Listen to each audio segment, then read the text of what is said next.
Learned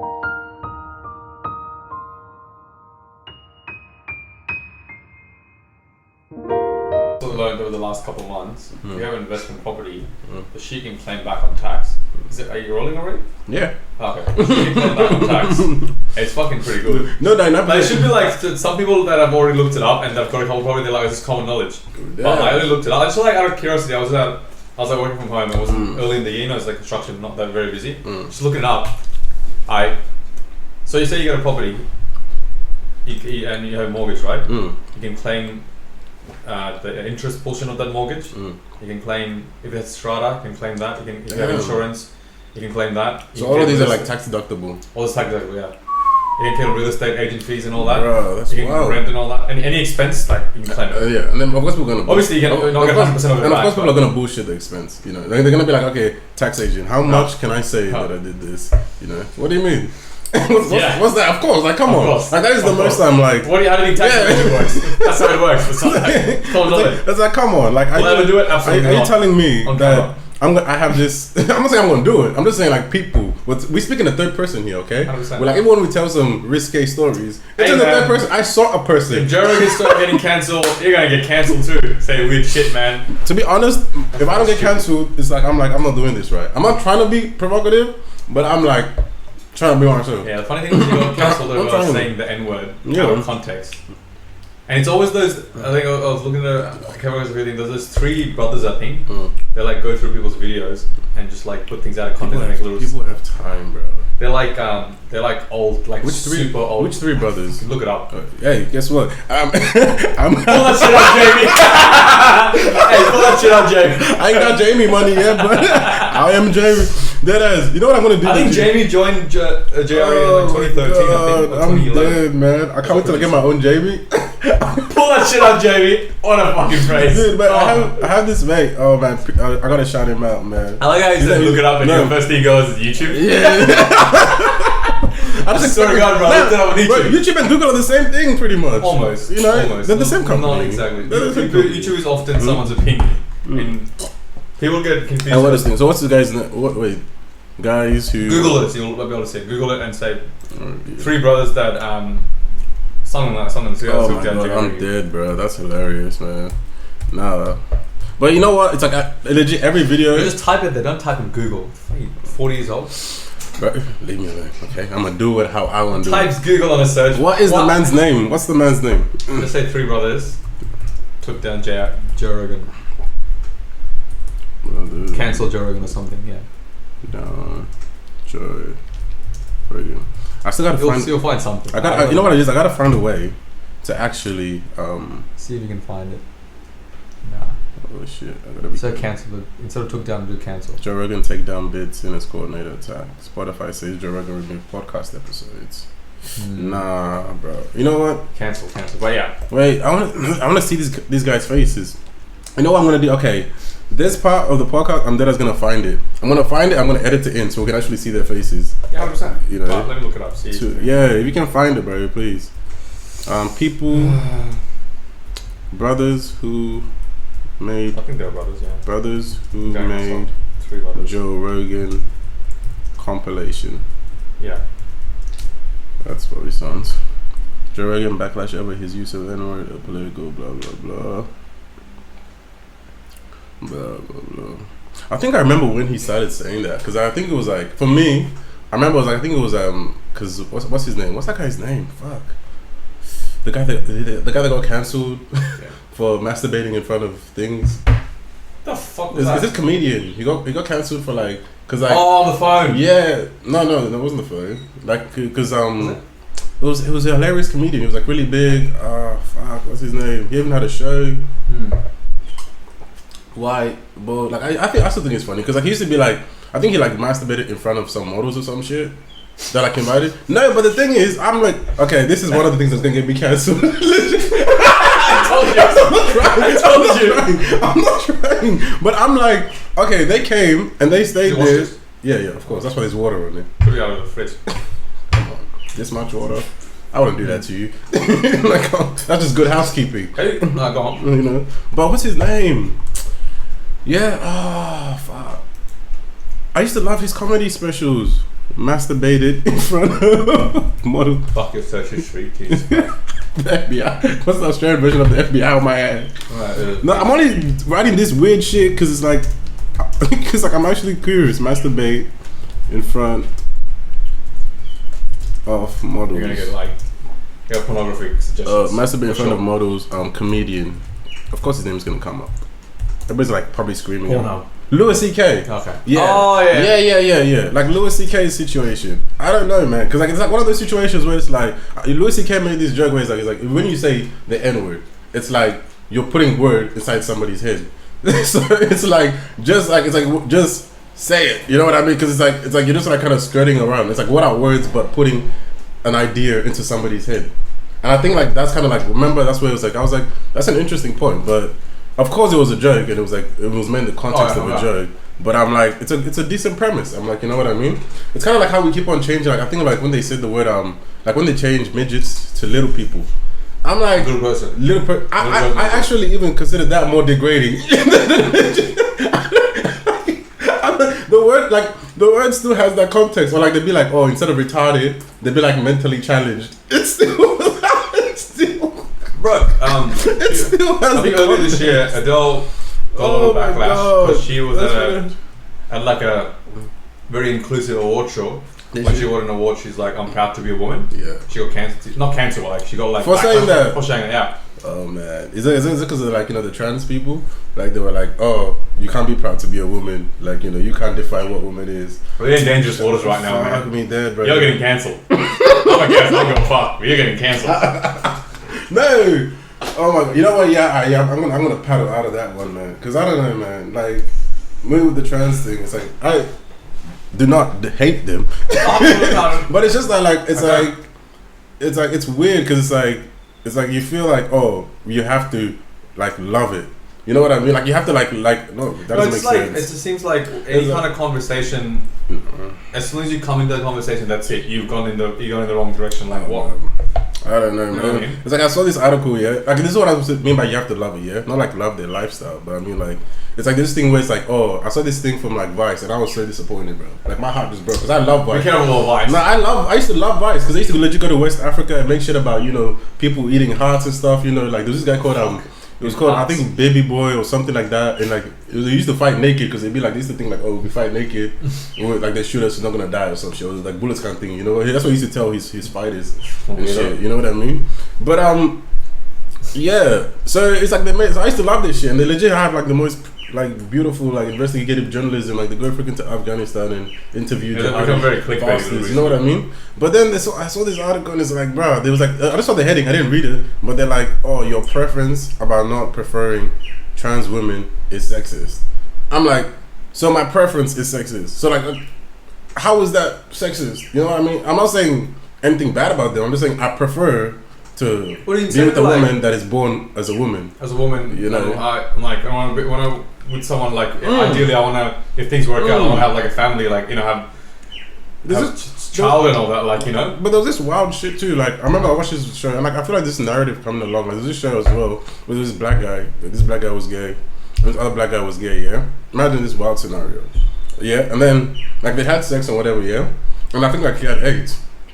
But he didn't, like, he was taking, like, those AIDS suppressing pills. It's like, there's these pills now you can take. Manage this HIV. Yeah, there's things, like, where you take it and you can, like... HIV. Yeah, even if you're HIV, you come out as, like, not... Yeah, Magic Johnson's on it. Yeah, you come off and not being positive in the test and you don't spread it. You know what I mean?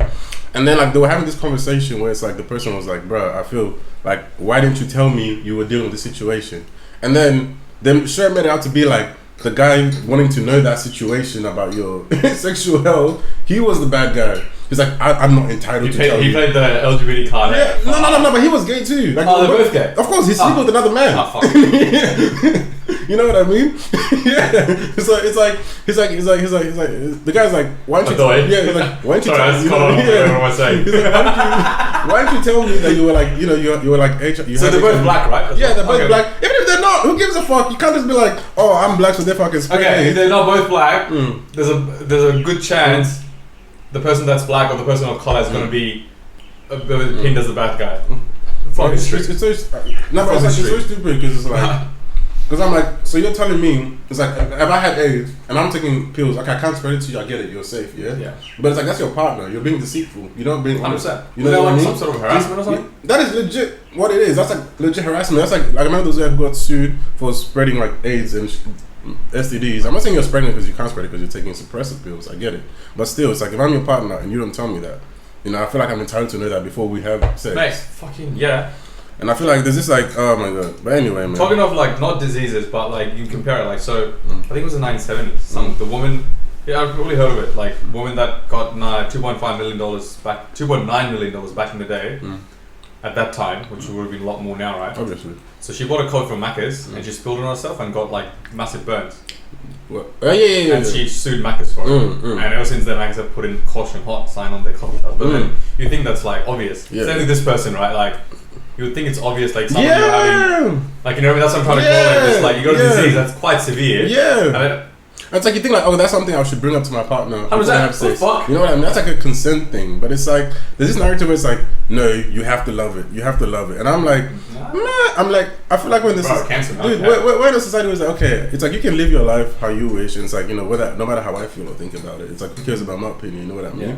But then, it's like, it's different when you're interacting with me and telling me I have to love your life or what you do with your life. You know what I mean? Like, I hate country. I mean, I don't hate country music. That's a strong word. I dislike country music. Actually, I dislike most. I mean, most country music. I dislike it. Yeah, 100%. But if I just walks up tomorrow, it's like, no, you have to love it. I was like, yeah, you're being racist towards the country. Even with like race, yeah. Like, say, I'm like, I get it if you don't fuck with black people culture or you don't really fuck with black people that way. You know what I mean? But it's like there's a difference between like not fucking with black people and like saying, oh, I'm not gonna get you, like, even if you're qualified for a job, I'm not hiring you, stuff like that. You know what I mean? Like, you ain't gotta go to like black hip hop clubs and stuff like that and be like, oh, I love you people, blah. I always find the when people are like, oh, I love you people. I'm like, really? You love every black person? Sure. I don't love every black people. I don't like every Indian person. It's just, I don't know. You should be like, what's that like? Fuck. I'm like, what are you, Jesus? I love everybody. I'm like, come on. I get that all the time. I'm like, I went to India. I love India. Yeah. I'm like, really? Have you been to India? Yeah. Like, you know what I mean? Just fantasizing about what India's like, that yoga lifestyle. Yeah, that's not motherfucking India, man. That's not India at all. You know, it's like they'll kidnap you. Dude, that's the same thing with Africa, bro. It's like I feel like there's this new thing going on with like a lot of like black social like people and stuff. Oh, it's coming from Africa all the time. No, and they're talking about how like, oh, we got to go back to the motherland, and you know, like they're doing this romanticization of it when they're like. Because I feel like there's been this huge like... Yo, that's what... Akon has been talking about that for ages, but it's it's a bit... I mean, like, it's a bit romanticized because it's like... I get it, like, there's been a flood of, like, you know, dying children images. And, like, I think they're just trying to counter that narrative. Maybe. But, like, at the same time, I'm like... Bro, don't over-romanticize it, you know? Like, I'll give you an example. Yeah. It's not like rain and sunshine. Yeah, it's not like... I get it, there's, like, there's mansions there, there's beautiful there, but, dude, it's like... Yeah, but then that's because you've got to see... Go in. In a poor country, the wealth divide is so high. South Africa is one of the biggest gap. That's what I'm saying. The poorest of the countries, the 2% or 1% or whatever it is, going to be ultra rich, and everything's going to be fucked. Same with, like, for example, India, you see literally 7-star hotels, and across the road with like fucking balcony pools that are infinity pools or whatever you call it. Across the road. People living in tarps, man. That shit is crazy. Man, I know, but that's like because that's what corruption does. It's massive wealth inequality. That's what I saw when I went to my own country, country of Sierra Leone. Yeah, I went there, and it's like the first half, because our family was building a premises in like the poor area. You know, they're just building it up there. Like it's obviously way. It's like that's the first sign of wealth inequality, people. You know, and they were building it there and stuff. So I spent a lot of my time there. It was fun. You know, I loved it and stuff. You know what I mean? It was like I saw a lot of places under construction and stuff. You know, but then it's like I think I was there for like 2-3 weeks and then went to the richer area. And I remember it was like, dude, it was legit. Like I was like. I went there for 2 months. Oh, fuck. That was back in 2016, 2017. And it was like, wow. I was like, I just went, and it was like when I went to the richer areas, like legit, I just went back to the west. And I'm like, fam, like, dude, this is actually disgusting. Like, the first thing I thought about was like my social science classes, and I'm like, bro, like, if you think wealth inequality, bro, this is wealth inequality. It's like across the street. The poor region versus the rich one is like it's so day and night, right? It's like one thing. There's like sheds, and not even sheds. Like there's like, you know, like that. Yeah, legit a shed. You know, people are living in that shed. The roads are unpaved and stuff. You know what I mean? There's live sewerage. There's some nice buildings here and there. You know what I mean? But you know what I mean? You can just tell. You can see the poverty. You know what I mean? And it's like, you know, kids just running around, however, kids selling food on the streets and stuff, you know. I guess that's even in the rich area, but still. But then, and then like you go like literally not even 15 minutes, 20 minutes, you know, without traffic, because traffic is a motherfucker. And then you see like, bro, people with Hummers, Lamborghinis, and it's like you see mansions, and it's like people living like super like prestigious lifestyles. You know what I mean? That's crazy. And I'm like, that's the life. Going back to what I was saying before, that's what a lot of like, I feel like the people who are like promoting Africa is this like thing they're just showing that side. Yeah. You know what I mean? And I'm just like, bruh, that ain't like, let's be real. It's not just, let's be real. Like the figures are real. Like look at the numbers. It's like that's the 2%. That's the 1%. You know what I mean? Or that's like the 5 or 10%. You know what I mean? There is literally no middle class. You know what I mean? It's either that or you're eating snails for dinner. You see or like, you don't like. Yeah, you know what I mean? And it's just like, and I'm like, I get what you guys are doing, but I legit want like somebody who gives a balanced approach. And I do, like, I'm not saying you shouldn't go back and invest and try and do business and improve people's standard of living, but I'm like, it's gotta be more of a generational thing. Give a balanced approach. You know what I mean? You know, show them the true picture. Yeah, show them the true picture. You know, because it ain't just sunshines and roses, man. Even here, it's not sunshines and roses, man. Nah, man. But I feel like Australia is so good. It's like I'm not even stressed about the problems that way. Like, especially after traveling, like coming back to Australia, I'm just like, bro, I got pretty good, huh? I'm just chill, man. I'm legit, like, that's why it's like these days, like even our problems and stuff, like even like the things we're cancer for, bro, like we're getting like, I'm not saying words. And they've made like in a way on the developed countries. I mean, they've only talked about it. They've been talking about it since the fucking end of colonization or something. But no, like if everyone has a basic income that's been given, they don't have that stress to like make ends meet. They can then, you know, whatever they earn, they're more inclined to then, you know, spend and do other investments. When you spend, what happens? Like, it's not like economy benefits from it. Right? That's the thing for it. I don't know about basic income, man. Because I'm telling you, like, I don't know, man. No, the reason I'm saying that is because like, I'm not against it. I just haven't thought about it enough. It just hasn't been tried out in like a bigger. In a wider scale. I feel like I think they've done experiments on it. They've tried it out. They should do more experiments, but like I've worked like because I worked with like a lot of, you know, I don't want to say what's the right word. Fuck it, criminals. No, not criminals, but I work with people who are like come from harder backgrounds and stuff, and some people who have like, you know, made very poor decisions in their lives in the criminal justice system. So it's like, and I'm just, bro, you know what I mean? Not legit, and it's not like, and some of them is just like, what I've like from what I can tell, in my opinion, what the biggest difference between like, let's say, people in different like, let's say, economic spheres, like super rich to middle class to like poor and shit, it's just like the know-how. You know what I mean? So like a simple thing for like, let's say, us or, you know, lower middle class, whatever you want to define yourself, average, it's like, okay, go to school. Get a degree or some kind of trade, you know, because, you know, tradies be making bank in here, bro. They're making money, but you know what I mean. And then like save it up, invest and stuff like that. You know what I mean? And I'm like, and that's like a really basic know-how, and then everything else. Basic like framework. Basic framework of how you can do what you're gonna do. You know what I mean? And then anything else, like, you know, it's like, and then like let's say you work for a while, you learn how to like manage a business, you learn about consistency, you learn about showing up on time and all that stuff, all that jazz. Yeah. And I'm saying a lot of people like that, that's not how their mind works. And like you really are introduced to it, like, you know what I mean? And even if they are introduced to it, it doesn't make sense to them. Like it literally, like it doesn't like compute. Like for them, it's like they're like, okay, you do all that and you make like how much a fortnight? 1,800. Okay, my uncle got a lick, you know, which means made a trade or something, or did some dodgy deal. He made like 5,000 in a day. Legit, just like from that, you know what I mean? Yeah. And it's like legit. It's like we think of careers, like our careers will be like, okay, our career is like, you know, getting a good job, creating something with a value that benefits society, no matter what it is, podcast, whatever. You know what I mean? It's a legitimate thing, you know. Yeah. Even like fucking stripping, bro. Whatever. Hey man, if they're paying taxes, they're good, man. You know what I mean? If they're paying taxes, all good. But like, you know, I was like, the society allows. But for them, it's like they're like, bro, I'm just trying to make that back. Quick buck. Yeah, I'm just make that quick buck. It's like for me, that's a career. They'll be like, oh, I'll do all this crime, and I'm like, oh, how much am I? And they already know the sentences because, like, I'm telling you, criminals or people who live in that life, they know more about the law than majority of like the police officers and the people for real. Because they're just like they had their uncle go to jail, so like they've been talking with lawyers their whole life since they were 13 and like 12. You know what I mean? So they'll be like, oh, I'll do this crime. I'll make like a 50, 100K, or maybe before they catch me, I'll even make more than that. And then I'll put it under, like, let's say a family member's name or ditch it somewhere. I'm going to get locked up for how much? 1 year? 2 years? You know what I mean? It's like, yeah, and then I come back, I got my money, I still got my runs going on, runs like drug deals going on. I'm not saying that for people who don't know about the area. You know what I mean? So it's like legit, it's like a career-oriented thing, and then like when they come out, and then they look you, and then like the culture is so strong that like us who are not involved in that, they call us suckers.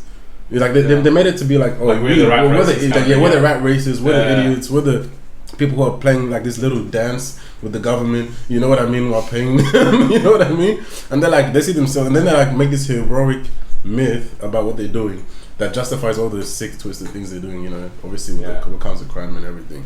So it's just like, it's not like just breaking, like, giving money. It's also like changing the mentality. Because if you can change the mentality, you wouldn't even have this like discussion about basic income. No. You know what I mean? Because then it's like, I don't know. I think basic income will still be in a discussion. Whether they'll implement it is a different story, but won't businesses just raise their prices? Well, that's like like businesses, like let's say if they know you're making more money, won't they just raise their prices? Yeah, but then business would be competitive still. I don't know. But then, they probably would raise the prices, but then you're not worried about starving, so you're still willing to spend. Yeah, but I feel like people I feel like we already have like a pretty decent social net. Well, let's think about it. Like we have a very healthy social net. Like that's like. Oh yeah. Think about it, if we didn't have like Medicare in Australia. That's what I'm saying. Then people I propose imagine basic income medical support. Yeah, but I feel like someone would be like, oh, that's absurd. Dude, why would you do that? We already have like so many like. Australia, we have so many pretty services good compared to like compared to America. We for have example. housing, women's shelters, Centrelink, which is like, let's say if you lose your job, they'll give you something like that. You know what I mean? Sometimes you have to go through a lot of hoops, but yeah. But yeah, you know what I mean. Of course, because they gotta go through proper channels. But like, it's a lot of hoops, but like, it's there. You know what I mean? And it's like fairly. It's not like you have to be a genius to get a hold of them. And I think it's also like promoting those services, because a lot of people just don't know about it. Yeah. Especially with like immigrants and stuff like that. Yeah, really? I don't know. Trust me, like with like. I mean, they might not know about like housing. The young people, the young people when it comes to like mental health and sexual health, all the services we get from the government. A lot of people just don't know it. But a lot of them is like I know, but I'm talking about like the major ones, like mental health services and stuff. Yes, I would admit like there is some criticism, like they're not as good, and you know what I mean. They can always be improved. But I feel like we already have like a very, very strong social net. I feel like if you are somebody who's like fall through that social net, it's usually what I find is like you're suffering severe mental health illness, which is like you can't even properly think and like conduct yourself. And it's not like, you know what I mean? And it's like it's just like you're mentally not capable of managing your affairs. You know what I mean? Because of either depression, anxiety, or whatever you're going through. Or, you know what I mean? Or you just like, you have like these crazy addictions and stuff. You know what I mean? That just takes over you. Because it's like, I'm like, bro. Because I've been in that end where it's like I've lost a job and like I've had to go 7 weeks, you know what I mean? So I would jump to Centrelink for a bit. And that's how Centrelink was supposed to be. Like, you lose your job or you're like in a shit situation, you have no money, you jump on it, you're like, why, Lord? And then you get back on the bandwagon, you know what I mean? You start building yourself up, and then like you can, then I don't know whether you want to go into apprenticeship, take program, or just go straight to work. You know what I mean? Go back to work, and then, slowly start building yourself up, Even like if you're bankrupt, you can just declare bankruptcy. Yes, you're fucked, credit-wise. but you can declare bankrupt, and they're not going to put you to jail if you're not doing it on purpose. But good luck trying to get a loan again, though. You can't, because the bankruptcy would be under the company. Yeah, no, it's going to be on your thing. It's not under the company. I don't know how bankruptcy works, by the way. I'm not going to pretend like I do. But. So from the very small amount of knowledge I've got on things, a lot of people we're going to take this as law. Might watch it. This is going to be law. Talking about. This is law now. So if you create a business, then the best ways to go about creating is creating a company. You know, there's like sole traders. So if you say if you have a partnership or a company, yeah. So say for example, if you have this podcast under your name directly, and people say dumb shit, and they sue you for harming their fucking thoughts or beliefs or whatever, it's under your name, then you're directly liable for it. Whereas the company, if the podcast is under Ismail Conte Experience and that's got an ABN number and everything, and you're the director for it, you're managing for it, so they're like, it's the company. If someone says that to you, like, I am working for this company, like sue the company. Okay. But then you as a manager of the company or director, whatever the title is, CEO, whatever, you can draw money from the company, all your assets and earnings, right? So, and then if it doesn't work out, it's a lot of people like attacking the company, because the first thing you're gonna be like, Don't attack me. It's the company, right? It's a separate entity, right? I'm a speaker. I'm a mouthpiece for the company. I'm just a messenger, man. The company tells me, I talk. Hey, man. So then come to the company, but then what you can do is, then you can be like, you can fold the company down and not have your personal life affected. Yeah. And then 2 days later, you can be like, Conta Ismail experience. Literally, you can have another company. I know, man. That's how it works. I remember I have my good friend Anne, she's like a business student. And I was like, I didn't know, like, I mean, I've been hearing about this like in news and stuff. But like, I always tell people read, bro. Because I'm telling you, reading is different. Like, you'll be hearing about shit. And like, yes, you can learn that way, a lot that way. But like, I feel like don't know how to read, but like, you can't keep reading on and on. I get it. Like, even me too, I have that issue with like, I have too many things I want to read and I can't, so I just audio it. But I feel like reading also really does help, like especially like the most. You should be practicing it anyway, but yeah. And I know. Like, everyone gave me this book, Daily Stoics. I'll give it to you when I finish it. It's pretty thick. It's basically just 1 page of short messages. So it's like, for example, Marcus Aurelius has said something like a quote, an excerpt of his whatever he said, and there's an explanation for it. It's 1 page up, each message. It's pretty good. But it starts from like January. I only got it for Valentine's Day, like congratulations. So I'm like, your serious relationship. This seems a bit serious, man. Yes, but we've been trying to read, like, catch up to like March, because you're gonna be reaching March soon. But yeah. How long has it been dating, man? 8 months or so. 8? I think so. Flat double, man. Oh my god, 8 months. So far, I've heard good things, man. She's good. She's good. No, she is. I put her through the test. You get a tick of approval now, man. Relationships are crazy, man. I don't know. Especially now. As you're getting older, it changes. It's different now. It's more like how you see things and like how you see someone as well. It's like I'm a lot more judgmental now, bro. I'm more. No, as in like towards other people. No. Yeah. I'm more like, when I say judgmental, I don't mean like, I'm like, you're a bad person or something. But it's like, I'm more like, let's say, what you want. Yeah. Let's say, knock on wood. I'm not, like my marriage ends. Stuff with love. God forbid. You know what I mean? Have you seen that meme when people like, it's like someone like white, right? They're like, I don't understand, why do Muslim people say stuffed gorilla? Stuffed gorilla. No, you know what I legit do now? Yeah, anytime I use like, I've started these things. Like, anytime I use a Muslim phrase, I legit just translate it for people around me, because it's like, I'm like, it really helps, you know. And I'm like, I'm like, oh, God forbid. It's like people are like, oh, they're like, oh, that's what it means. So like, I'm not Muslim, but like, I'm sorry. No, I'm just like, oh my God. But it's funny, bro. It's a joke. I bet it wasn't. I bet initially. Some dude from like fucking Louisiana or some shit. Why do Muslim people? But it does sound like stuffed gorilla though. It does. It's like a gorilla henchman. Oh my god. Stuffed gorilla. I think when we have those what's it called? The thing that Elon is making, the cyber chip things. Yeah.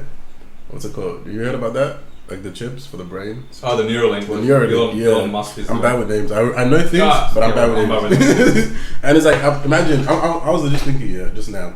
So it's an incomplete thought. I was like, imagine they get those and they put them like animals and stuff, and then they just like insert all the knowledge, human knowledge and stuff like that into like gorillas and shit. And because they like us, and then we have like smart gorillas walking around. They have like that fucking villain from DC. From the gorilla or some shit. GORD, I think. Pull it up, Jamie. Pull that shit up, Jamie.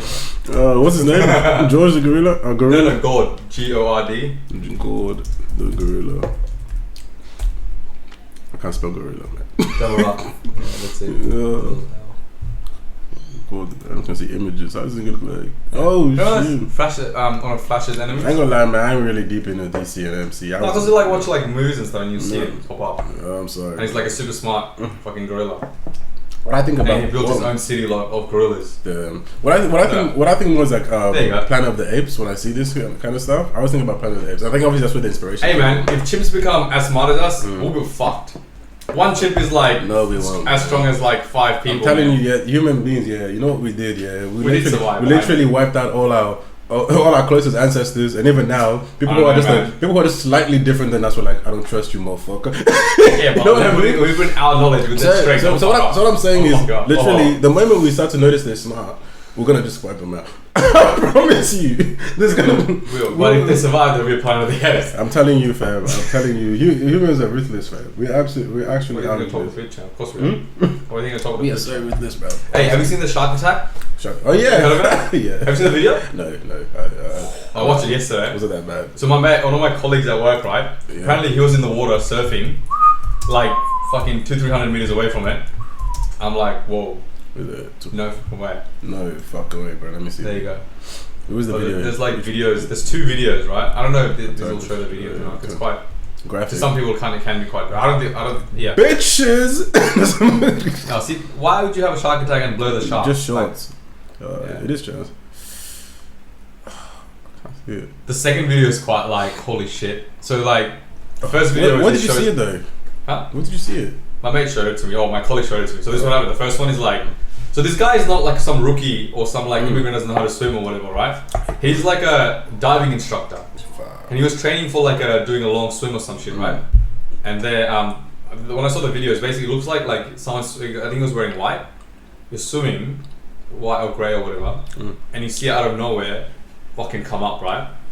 And you see like struggle and stuff, and you see the water red, like all like around it. And if you see like that big amount of water and you see red, that's like big deal, right? Yeah, because it's the only you wouldn't notice it. Yeah, and then so it's basically, and then someone's like, holy shit, someone's videoing it from the shore. They were like, you know, the people fishing the rock and all that. Yeah, they're probably one of those people. They were like, and then the second video I saw, I was just like, look at that. I was like, what the fuck is that? It's like, it's basically his upper body. It's fucking floating. So the shark is like taking his legs and shit, right? And he was just like floating, like face down.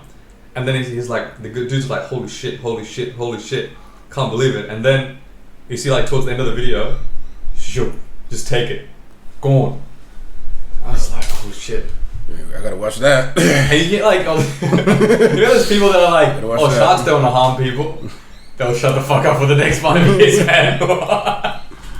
No, that's fucking crazy, bro. That's yeah. I know Chayan Sen and these guys aren't gonna show it. YouTube is like, I guess maybe too moderated. Go up. They're not gonna show No, the third video? This one? Maybe that one. I don't think that was so. They're not gonna show it, bro. Oh, it's in, no. Yeah, that's what I mean. It's not gonna show it. Like, you gotta go Google it and find one of those like Shark Attack Sydney video. Other videos, yeah. Alright. Oh, see, even everybody's been working. I'm not the only one. Yeah, watch that one. Oh shit. Watch that one. Oh. This is turn it this way a bit. Yeah. Sorry. Hold up, I'll turn it.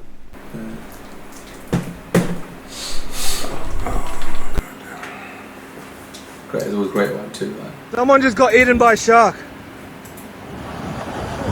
Big great white. That's a great white. Look at that. Oh man. Oh no. Oh no. It's in shock, man. I know. I don't want it. That's insane. Wait, too. The person's still there. Oh, it's a full video. Okay, might show the second video as well.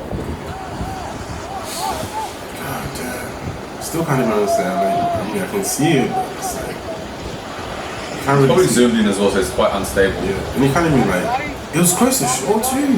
Yeah, it was like pretty fucking close. Yeah. Seagull's having a great day. Oh, see this? See? That's so it's a full video. Yeah. Holy shit, yeah, man. Fuck. Yeah, that's fucked. Dude's like face down. Yeah, just up to his like butt basically. And then watch towards the end of the video. Take that thumbnail off. Thumbnail. What the fuck? Let it go. Let it go. Swipe. Go on. Finish it. Oh man, I'm so sorry for the family, man. God damn. And it wasn't a rookie in swimming, right? You know they talk about like punch the shark's nose or shark's thing.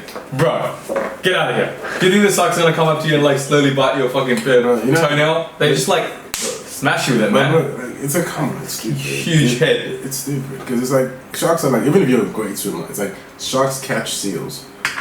Are you a better swimmer than a fucking seal? You think seals and penguins are not good swimmers, and you're like, oh my god. What is the width of a shark's head? That's actually fucking devastating. Shark's head. That is heartbreaking. You know? Oh my god. This is the thing too, man. This is like people like they have a problem with people having like let's say animal control or like population control of animals. Yeah. And I think it's just because like we're so detached from like what these creatures are. Like these are. It's the same thing. It's like we have this romanticization and like theoretical, cool like how they how they think in habitat. You know what I mean? Wouldn't even.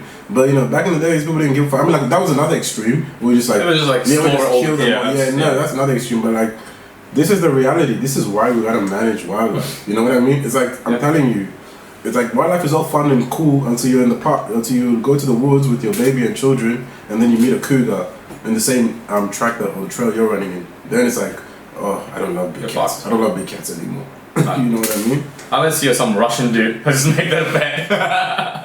But like that, see, I don't know if that guy's Indian, bro. But you know the guy with the tigers on TikTok? Or you don't have TikTok? It's pretty much just another guy. Like it's Indian, but I'm gonna say Indian because he looks Indian. I'm sorry.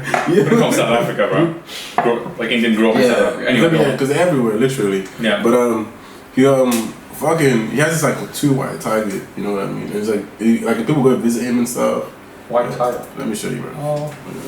It's not. I've seen someone else do it. Like some TikToker. I feel sorry for this guy's family, though, man. That's the why? Him. Did he die? Oh, the shark attack, dude. Oh, Alright, this guy, bro. Oh, it's in Dubai. No, it's not India, bro. It's like some fucking. I didn't know it was in Dubai. Yeah, that's not Indian place. Yeah. But he does crazy. He walks with his tigers and shit. Or is it him? No. Hold up. Is it him? No. Tiger TikToker. Why? I feel like hyenas have one of a really high biting force. Yeah, crazy eyes, man. All those kind of dogs and stuff. Where is this guy coming out? I used to have him for this is the guy. Same dude. Oh shit! Yeah. And he has white tigers and shit. I'm just like there's a billionaire some shit probably. Yeah, man. It's like this is all fun. I actually got rid of him myself following him, bro. Because it's like. Do you remember that? Have you seen that video where Mike Tyson back in his prime? Yeah. He's slapping a tiger around, playing with him. So, oh man, it's different. There's a different. Oh. Mike Tyson fights tiger. Yeah. I think he was different back then, man. But then Mike Tyson is just like. He just goes through. He's a warrior philosopher. He's on some other shit. Yeah. He takes the psychedelic once a month and goes on a different journey, man. He's on some other. Even before the psychedelics. Oh, there. Do you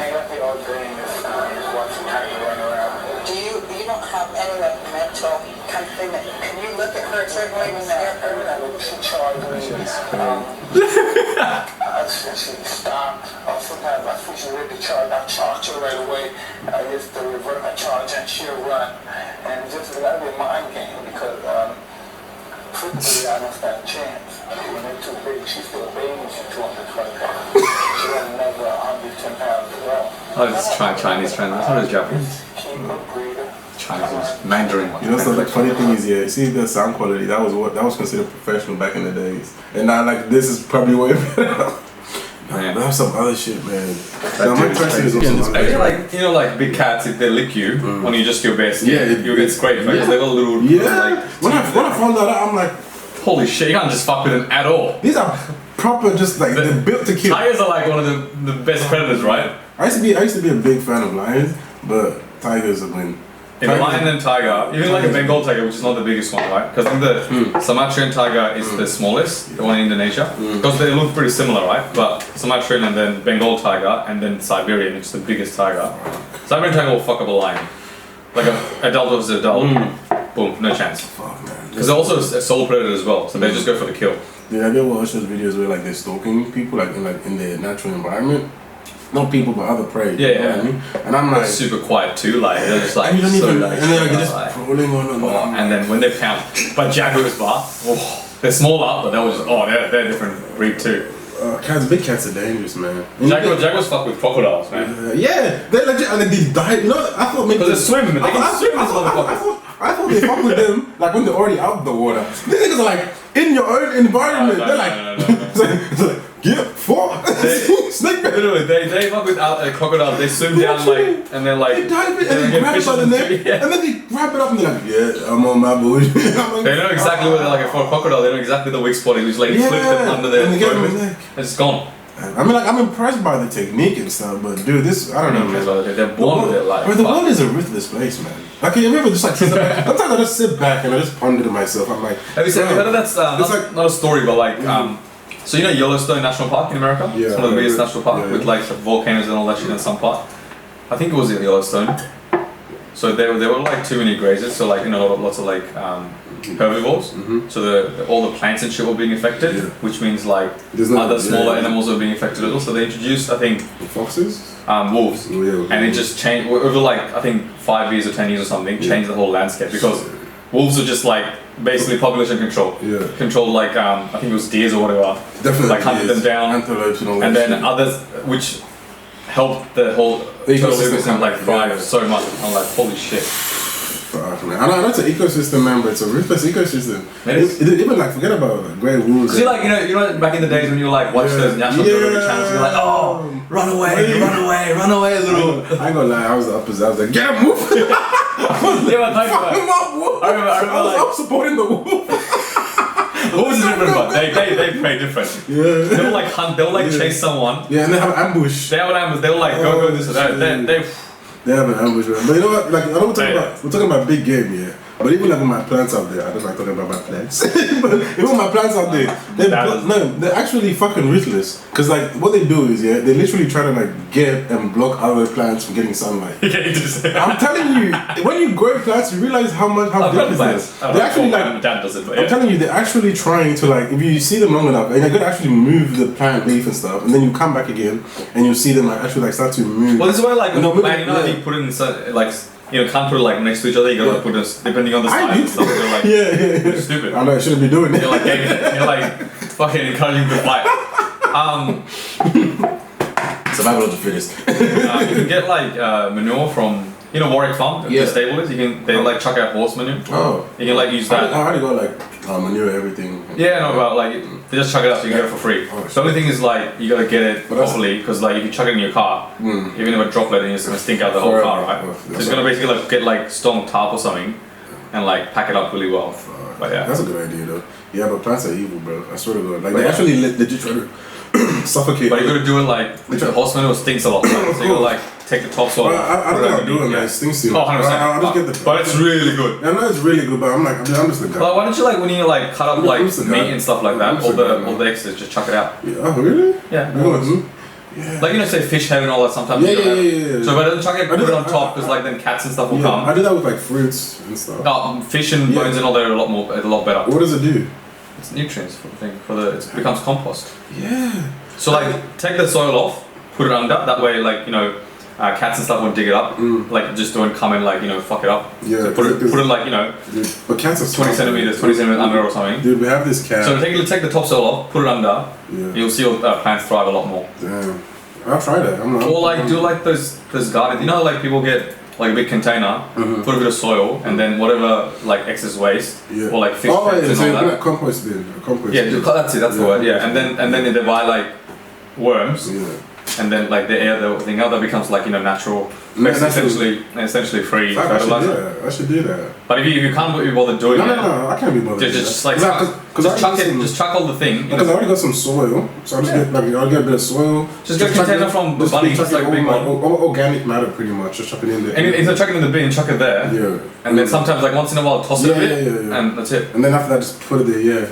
But I've learned a lot, bro. But thanks for the advice, then, man. But like I'm telling you, cats are smart, man. Like these plants from land. They're trying to suffocate each other. People that grow shit. I grow a lot of shit. I can tell. But they try to suffocate each other. They literally like grow and cover each other. I'm not even joking.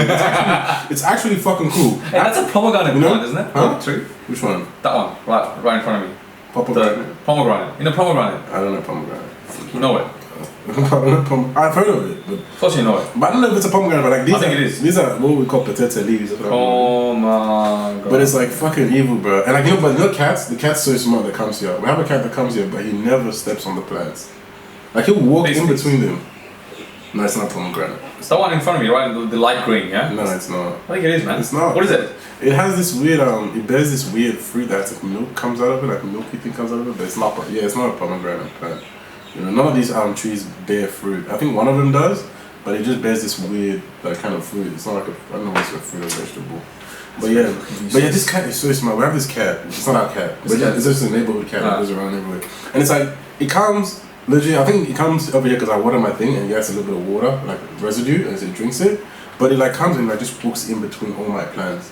And it has never stepped. Yeah, but cats are very stealthy. Like, you know, no, but it never like steps on it. You know what I mean? And I'm like, it's like it just knows that like if I step on this guy's plants, that's gonna get it. It's like I'm not dead. I'm gonna kill you. But I'm just gonna like set bait to kill it. Like fuck you for stepping on my plants. You say I'm gonna kill it, but said no, I'm not gonna kill it like hello. I'm not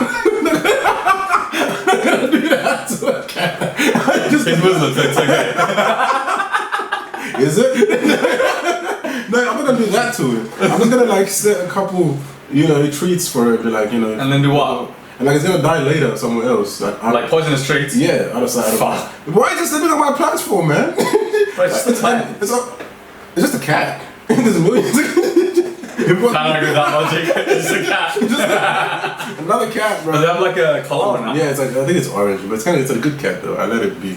You know, like, I mean, that's the thing. I'm not one of those people who's like, I love animals. I feel like animals are to serve us, as long as it's not in my way. And I'm not saying I have to destroy the habitat or something, but I'm just like, as long as they don't become a pest, we're bet. Just let them be frolic and stuff. But we've seen like a lot of those, I think in the US as well, we've seen like definitely in Asian, like Southeast Asian countries, like in paddocks and all that. My boy. This always happens, bro. It's like, it just stops. Why you stop for? I'm just gonna save it. It's okay. So the video's rolling. The audio is not. Yeah, I hate it. This always happens. I don't know why. I'm gonna just save you. Save project. I'm gonna save it. We're gonna open a new file for you, Chayan. You're gonna get a special file. Audio unedited. Mr. Sen. Sen water. But you know what? Now I watched, the section of this is gonna be audio is gonna be so trash. Yes. Have you watched Demon Slayer? Yes. Are you up to the current the current season or not? No, I don't watch it. I watched the movie. I'm up to season 2. I have to watch it. The movie. I'm waiting for it to come out. It's out. It's all finished. Oh sweet, I'm gonna watch it then. It's probably so this weekend. so good. You know, as soon as you're gone, I got another podcast. But it's true. I got another podcast. Does your wife live here? Yeah, she's sleeping. She did it overnight today. She did it overnight today. Stop fucking doing that, bro. Stop doing that. Is it working? Yeah, it's working now. So it's like this is gonna be part 2. Who's coming next? I got my mate, Danny Risk. Is this legit? Funny enough, from my project manager like you. Oh fuck! I know there's a project manager, but you're working in the construction shit. I don't know if you're working that yeah. industry. So I'm gonna get into. Is this from Canterbury? Yeah, it's from Canterbury. Fucking neat guy, bro. Like he's one of the few guys where it's like just like you, but like I've known you forever, so I know you're gonna come one way or another. You take your friends for granted. You know, like there's people like they're gonna come. You know what I mean? And there's other people you're like I don't know if this guy's gonna come. You know, but like him, it's like I just hit him up. I'm like, bro, I know you're in the area. Pull up. He's like, yeah, I'll come. It's like, but then I can tell he was a bit tired. I'm like, oh, but I didn't really come straight away. Just take it slow and like come later. You're working on Saturdays as well. Yeah. He's a solid bloke. He's even gonna come like straight after work, and I'm like, fuck. That day I let him know he was working, so I'm like, don't come now. But I know I usually do this on Saturdays and Sundays. So I'm like, just come. Like at least mentally after work I got this thing. You know, I would like just bring it on him. But he would have came, and I'm like, what a sick guy. Because I would. I mean, but now I would for him. Now I know like that he would go that far. But well, my friend, you have. I get terrible granted, man. I swear you can't. You know, like what this podcast showed me is people who's really there for you, bro. Like I'm not gonna lie. I'm not saying everybody has. Has everyone ditched last minute? No. Oh, Most people haven't. But like, I don't mind if you say you can't come because some people are just shy. I just think like if you do it, like just do it in some advance. You can't be like, because at 1 o'clock, 2 o'clock, they're like, no. I always give people like a week or 2 notice. Literally. No, I'm saying like don't ditch last minute. Yeah. Like, if I told you at 12 o'clock, hey, sorry, I can't come. Unless obviously an emergency and that's a different story. Yeah. But it's not even that. It's like it's just like I don't even mind if you say you can't come or you're shy. Because I know some people are really shy. I had like some really good friends. Tash. If you see this, probably won't. But if you see this, Tash, Danny, I'm gonna call out some names. Some people might be like, "Don't call me," but like they were just shy, the camera shy, and I'm fine with that. But like some people was like, I'll message him, really and they won't even reply, and they won't even reply. Like you know, people, I'm not, it's like it's not some people I'm not cool with them. I don't care about them. But it's like some people you thought like, oh, we're in good terms. We left like happily, and we're like, oh, bro, what's up? You know, like some people you see and just like, hey, yeah. Are you talking to anyone from school recently? From school, like high school? Yeah. Nah. What's cool? Nah, bro. I don't think like, so. Like Desmond and Allison. Oh, Desmond. I don't speak to him, but Desmond, I kind of like send him some like funny stuff here and there. And I'll be he replies. He replies. Yeah. I know, like after high school, he just like sort of distanced himself. Oh, he's gone, bro. He's gone. What do you mean he's gone? Like he's gone. Like he's like out of the area, community and stuff. He doesn't really think. Where does he live? I don't know. I'm not like that close, you know, but like yeah, but he's good people. Alright, because he used to work at Canterbury Woolworths, right? Yeah. I ran into him once ages after school, and I was like, Desmond, what are you doing now? He's like, oh, what are you doing now? It's Woolies. It's Woolies. What the fuck you mean I'm doing? No, I was like, fuck, I wasn't expecting to see you like you work here. That's what I meant. And he's like, what are you doing here? Yeah. And it was just like, it was looked a bit annoyed, and I was just like, annoyed at the way he sort of reacted. I was like, oh, what are you annoyed for?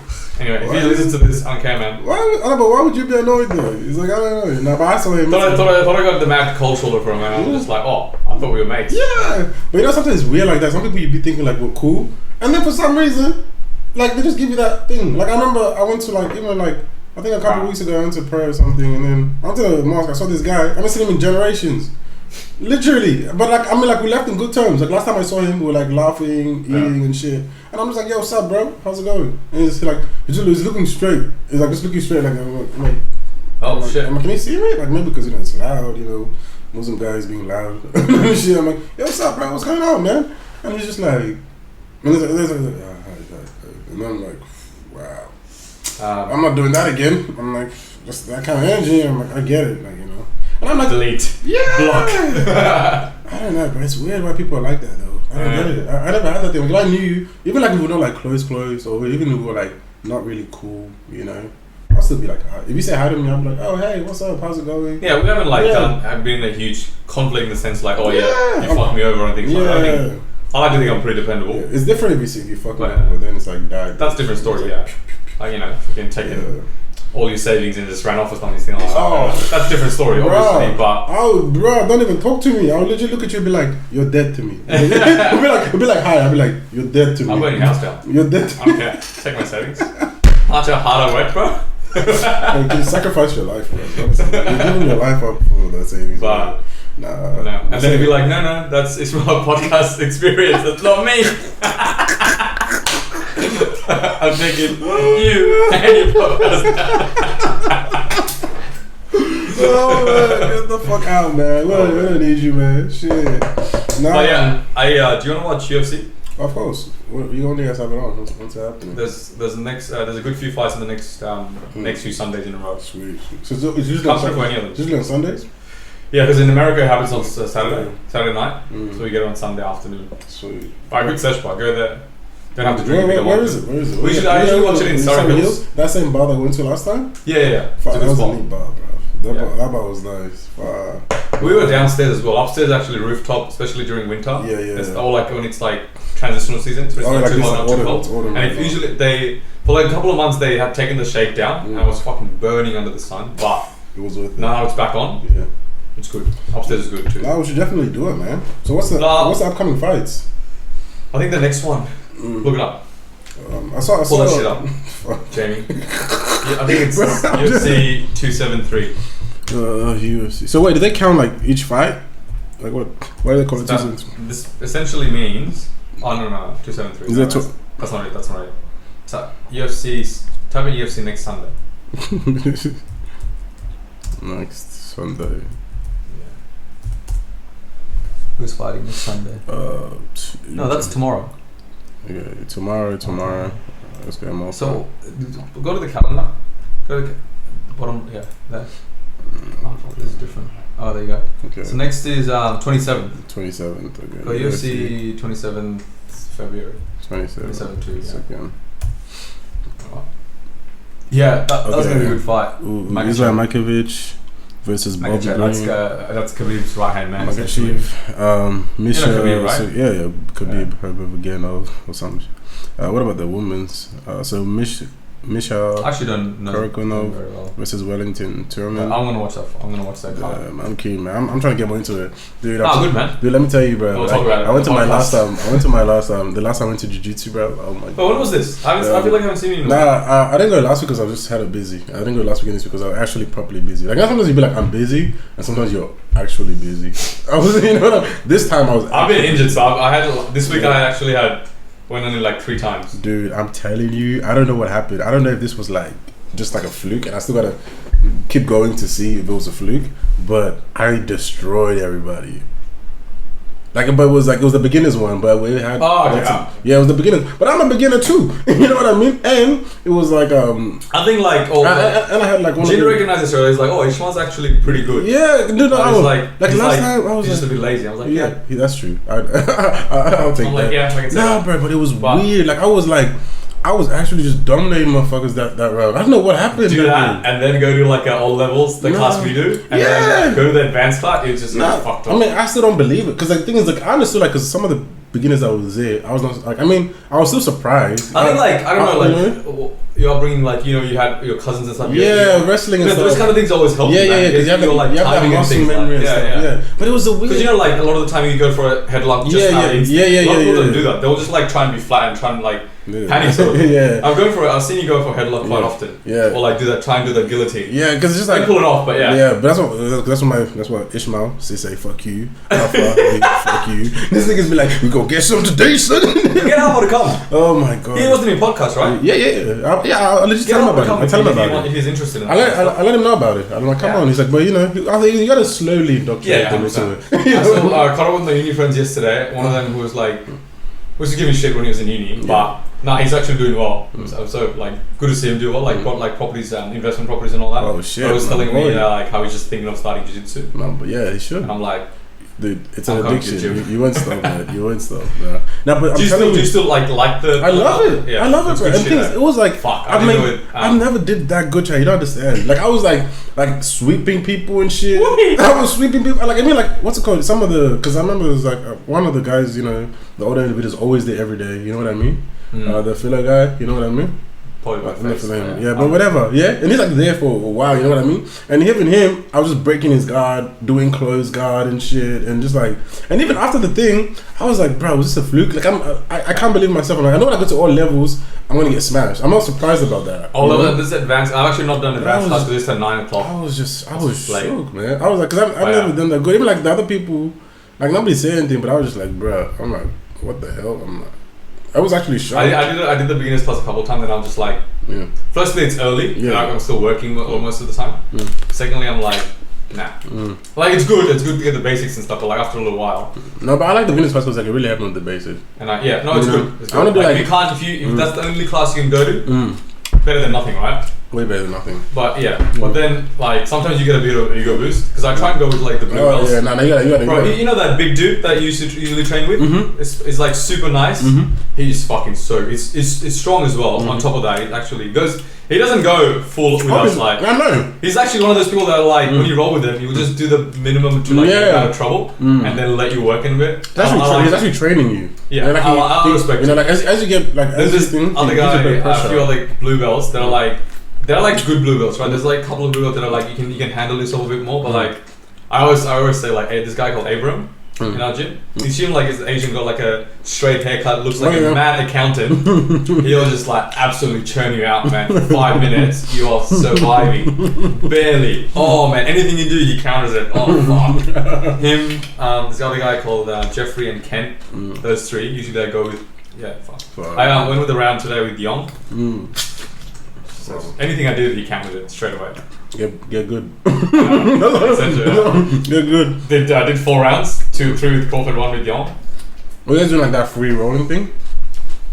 What do you mean? Sparring. You guys just roll. You just open that. Yeah, on Saturday, so you go, Saturday with classes are usually just revision classes. So anything you have trouble with throughout the week, you bring it up on Saturday. Young will just explain it to you. This is why I told you come Saturday, man. That's good. Saturday's my lazy day. Sundays you're lazy. God's day. I'll tour them. No. Saturday. Come. Sorry, man. I'm not lazy day, man. Yeah, come. I'm legit. This is what I do. I'll come to your house if you want. Even Wake up, motherfucker. Let's go. police. Literally in my house. Freedom, man. You mad? You mad? No, but it's good. 2 hours. Oh, the reason why is like, I'm not lazy. They even like the podcast. This is an excuse to talk to my mates. I want to go out with mates and shit. No, when I first started, bro, I was thinking to myself, yeah, I'm like, every time I call somebody, it's gonna be based on the topic. It's gonna be based on the topic. That's never. Yeah, and legit, everybody always asks me what's up, and I tried that a couple times, and it felt like I was literally strangling the conversation, bro. No. Yeah. I was literally strangling the conversation, and I'm like, it dies out. You can see it when it's not organic. Yeah, because it's like I'm like, dude, that's an interview. That's not a podcast. Like if it was an interview, I'd be like, okay, there's a list of questions. I'll go about it, and then maybe ask some follow-up questions on the questions. Be some active. You can like slide it in there here and there. Yeah, you can't just be on the topic. Then it just it becomes like a. It's so weird. Yeah, it's so strange, you know. Then it becomes like it's my podcast. Talk about what I want, and no one wants to do that. No one wants to do that. And honestly, you don't even get the best out of people that way. 100%. You know what I mean? Because you're trying to like pick people's brains and shit. It's like, fuck. And I'm like, I don't know, man. But it's a weird experience, man. And even now, this has opened me up to, like, you know, I think I should make like some dinner nights or some shit. Invite like a bunch of friends over, just have dinner and shit. Wow. I've never been open to that shit before. I'm like, man. Just invite random people that you know, and then let them mingle. They're adults. We're adults here. We want to handle ourselves. I know. Some people struggle a bit, but. I used to be like, oh man, I don't know, man. Some of my friends are fools, bro. They're crazy. I was thinking like, oh, maybe they're not gonna like the food and shit and whatever. But like dinner at your place? Yeah, like I don't even like go out to like a restaurant. No. I've been doing that forever. Yeah, No. Yeah, your house works, but yeah, honestly. Yeah, man, this house is a freaking warehouse right now, man. Got barrels and shit, man. Yeah. People are moving around. There's probably a space restricted a bit, but yeah. So what's your plans for 2020, bro? 2022. 2022. What's the move, man? What's the Hey man, if things go well, I'm gonna finally get a property for an investment. Amen. I've been saying since 2020. It's not the one. Fuck. 2020 wasn't that. It started off really good. Ended. Actually ended with because of COVID and all that, right? Yeah. That's when because technically, I think about how old are we? We're like 26 now. Yeah. But we should be 24. Yeah. Because in 2 years we just lost it. Wow. But look, 2020 was good. I was like, because during lockdown I didn't go out at all. Yeah. I was like, man, my weekly spending if I don't go out at all, it's like $50 if that. Yeah. What are you spending on? I don't buy Uber Eats. I actually don't have Uber Eats on purpose. Okay. So I was like, I'll just go out and get it, or I'll cook it on my mum. I'll help my mum cook it or something like that. I got a hold of my Uber Eats addiction. My sister gets it all the time. Yeah, anyway, it got me for a little while. But yeah, look, I saved up. I managed to save up quite a bit, and then I was just like, I think I'm going well for a property, right? And then I was looking at it, and this is where the property market had a dip too. So I was like, initially I was like, fuck, should I look at Blue Mountain? Because my mate just, Paz, he just bought one. I was like, and the houses are affordable there, right? I was like, should I get it? Then rent management and all that. Then I was just like, if I can get it there for $50,000 more, I should be able to get it in Sydney, like Minto and all that area. I was like, that's a good area, Minto especially. They're okay now, yeah. They're much better than what they were 10 years ago, right? And then I was full ready for it. I was like, probably the buttons are on my finger. I was like, man, I'm just gonna press it. But then a few people in my company got redundant, and that got me that little fear in the back of my head, what is it happening? And then I just saw the workflow in my company. You can tell, you can feel it. And then I told you this, right? Yeah. I think it was February 2021. That's when I don't know, man. It hit I kind of felt like something was off for a few days because everything I was doing is basically wrap up work. Oh, okay. It's like, can you make a schedule to do what's outstanding, what you've done, kind of thing, that kind of work. And I'm like, man, I'm not a sucker. Something's up. And what I didn't appreciate was look, if the business is not doing well, let the people know. You gotta let the people know. Yeah, let them you know what I mean? Yeah. And then because the thing is it's not like I did something wrong because my exit interview was it's not nothing to do with you. We're just struggling in the pipeline, and I was like, fair enough. Yeah. But you give you notice. But then what I didn't understand, what I also exactly. I said look, Chayan, it's out of our control and all. The way they said it was at the very end, on the day when I'm basically made up their mind, right? Yeah. Because I was trying to transfer to another team, and the guy wanted it, and he had no idea that I was going to be redundant. He's like, what the fuck? Wow. Anyway, so they didn't tell the management that. They didn't. So there was 3 different branches essentially. I was under this branch, let's say, and he made the decision because I was under him. Okay. Wow. And if I transferred across, which was they hired a couple of people a few months ago before that. But then it's like, oh, to get Chayan, you need more work. You know, you can't be over-resourced, right? Which is like business way it makes sense. And although I just want some humanity and just be like, Chayan's out of control. You know, wrap up your work for a few days. You know what I mean? Not just like blindside me like that. I felt like that was a bit cold. On top of that, my direct manager, which you know, your direct manager you work with and talk constantly and all that, and he was being the best person to me for a good few weeks or months or whatever. Wow. And I was just like, man, the interactions we had, I was just like, man, it's so tiring. Like what you're saying is not right. Like he's just do it. I was like, I can't do what you're telling me to do with good conscience. Like, not saying he was trying to do little things, but it's just like, for me to do something as a professional, it has to make sense to me, right? You can't just be like, just typing 2 + 2 is 10. It's not 10.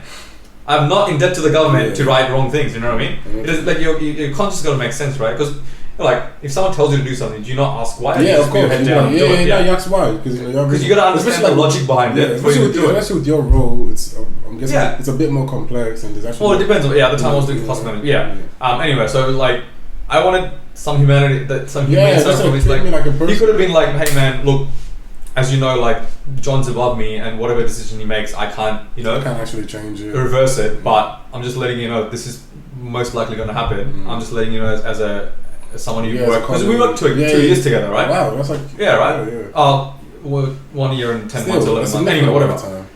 I didn't. So I was like, man, when that kind of interaction happened, I was like, when he shook his hand, I was just like, yeah, okay, let's shook it for a second and then walked out. But the thing is, like, it's not like they told me at like 10 o'clock or 12 o'clock or 2 o'clock. I was at 4:30, and they were like, Chayan, you gotta have a quick chat, yeah. And you still had to. I could see the vibe. I was like, okay, let's go for it. And like he told me, I was like, okay, no worries. What's the go? And then I was like, so you're gonna wrap up and everything, like not having to pack up all my stuff because I obviously leave stuff in your work. I was like, yes, please. And I was like, no worries. I was proud of myself for like just keeping it super cool. I'm just like, I'm not gonna get the emotions. No. Like I'm not an emotional person to start with in that sense, but like I was like, no worries. What do you mean? They did you dirty, bro? They did you dirty. Dirty in the sense like I in a way, I was like, oh, everyone's struggling during the COVID and all that. Yeah, but like, I did it dirty. 100%. It's dirty because it's like they could have. All I wanted was they could have handled it better, but 100%. They were just completely like they made it sound like, oh, you know, we're just doing policies. And like, good thing what I got was I got a letter from them, which I never used. I mean, but it's like this isn't like your work. How you work had nothing to do with it. Like, it's not like you made a huge mistake and therefore you're fired. No, it's about the business. A lot of businesses were way under that time. You know what I mean? But I was just like, just get some, you know. If they had that, like, have some heart in what you're doing. You know what? The companies do have choice because companies are people. Even though people want to be like, oh, people are the ones that are making the decisions. 100%. You know what I mean? And they were just tilting all the decision making on what the benefits are on their side. So it's pretty much in their best interest. They're like, we're just gonna get the staff to work until the very last minute. We can't keep it anymore, and then cut them off. Things like I felt bad because one of my other seniors that got married a few months before that, and he was actually good, but he was a very quiet guy. But what he did was really good. Yeah, he was good with the work. Keep going. I was like, what's this noise? Well, probably, yeah. It's 2:46. Oh. Hello. How are you? Good. Everybody. Coming from work? Yes. You busy? Yeah. When I don't start? Yeah, we're already. Okay. What's he getting at the car? Almost baggy, come on. One no. Now the Muslim team they left no more. The Muslim ones. Yeah. So everything else is done. Oh, thank you. Alright. Sorry guys. That's okay. No worries. No, what I was saying, and he got the boot as well, same thing as me basically on the day, and I heard about it because I spoke to him about work in the morning and at like late that day. So they told him they did the same thing. Basically the same thing to me, and I was just like, that's dirty, man. That should be the red flags. Yeah, and I was just because the thing is like the industry was down too, so you couldn't just move to a company, right? And then. And I was also trying to change roles. So I was going from like a cost manager role to a project manager role. I think you told me about that too. So dip in the market, changing role, obviously makes two difficult things. So that's why it took me long. Otherwise, I wanted to leave the company for a few months before that. But good thing I made around then, and then a couple of months later, I found a job, which was a 6-month role, but still, I found a job. Yeah. It's good, man. Especially but then now I'm moving to what the market was so bad. Yeah, right now is an employee's market, man. Yeah. So if you're at a company that's got you there for like a good, let's say a couple of years, and you want a big jump, and your company's not offering that, if you jump, it's actually really good. Yeah. Like this, recruiters, right? They randomly call you, especially when right now when there's like people need so work. Many open jobs. This guy called me. I was like, he's like, I know you're at a current company for only a few months, but if you wanted to take this job, And given that you know, you impress the people that in interviews or whatever the case is, which is like usually works out well for me, fortunately. It's like you get probably 20-30k more. I'm like, tempting, but I'm gonna chill. Because you know, like when you first go in, you're learning a lot of things. And like the people are fairly good as well here so far, what I've seen. So I'm just like, just don't want to get the 4 months or 3 months, whatever it is. That's what you mean. Can't just take jumps when it it's offered to you. You gotta be more committed. You gotta marinate. You gotta marinate. 100%. Yeah, it's the same thing I have with this role that I'm doing currently. It's like, dude, I'm like, I can't describe how much joy I have in this place, bro. Because you work from home, right? No, it's not just about working from home, but the company culture is like, I'm telling you, I have never seen be this. working a world-changing project. If you have a bad team or culture, you're not gonna I'm telling you, Chayan, like, I would not leave this job for like, let's say even if they offered me like a legit, really like 20k increase, I would not leave this job. 40k? Yes, obviously. I'm not gonna lie, I said 20. I said I'm being realistic. I'm not being like, you know what I mean? Never leave the job. No. It's not that. But like, even if you give me like, let's say they offered me 20k increase, I would not leave it because it's just like I'm respected. You know what I mean? Like I'm in a way which I you like the people. Yeah, I like the people. You know what I mean? And it's even like because it's a startup. You know what I mean? It's only been like a year and a half old, and they're still like, and it's just like even like. The talk about now, like sometimes like companies will give you that fluff about we're having growth opportunities and we're gonna train you more and stuff like that. But it's just it's a sucker scheme after a while. Some companies, some companies, you know what I mean. And sometimes because like after like you've been there for a while, you start to realize you're like teaching me shit. But this place, like, dude, it's like I think right now it's like yes, I'm doing like claims and stuff and insurance claim stuff.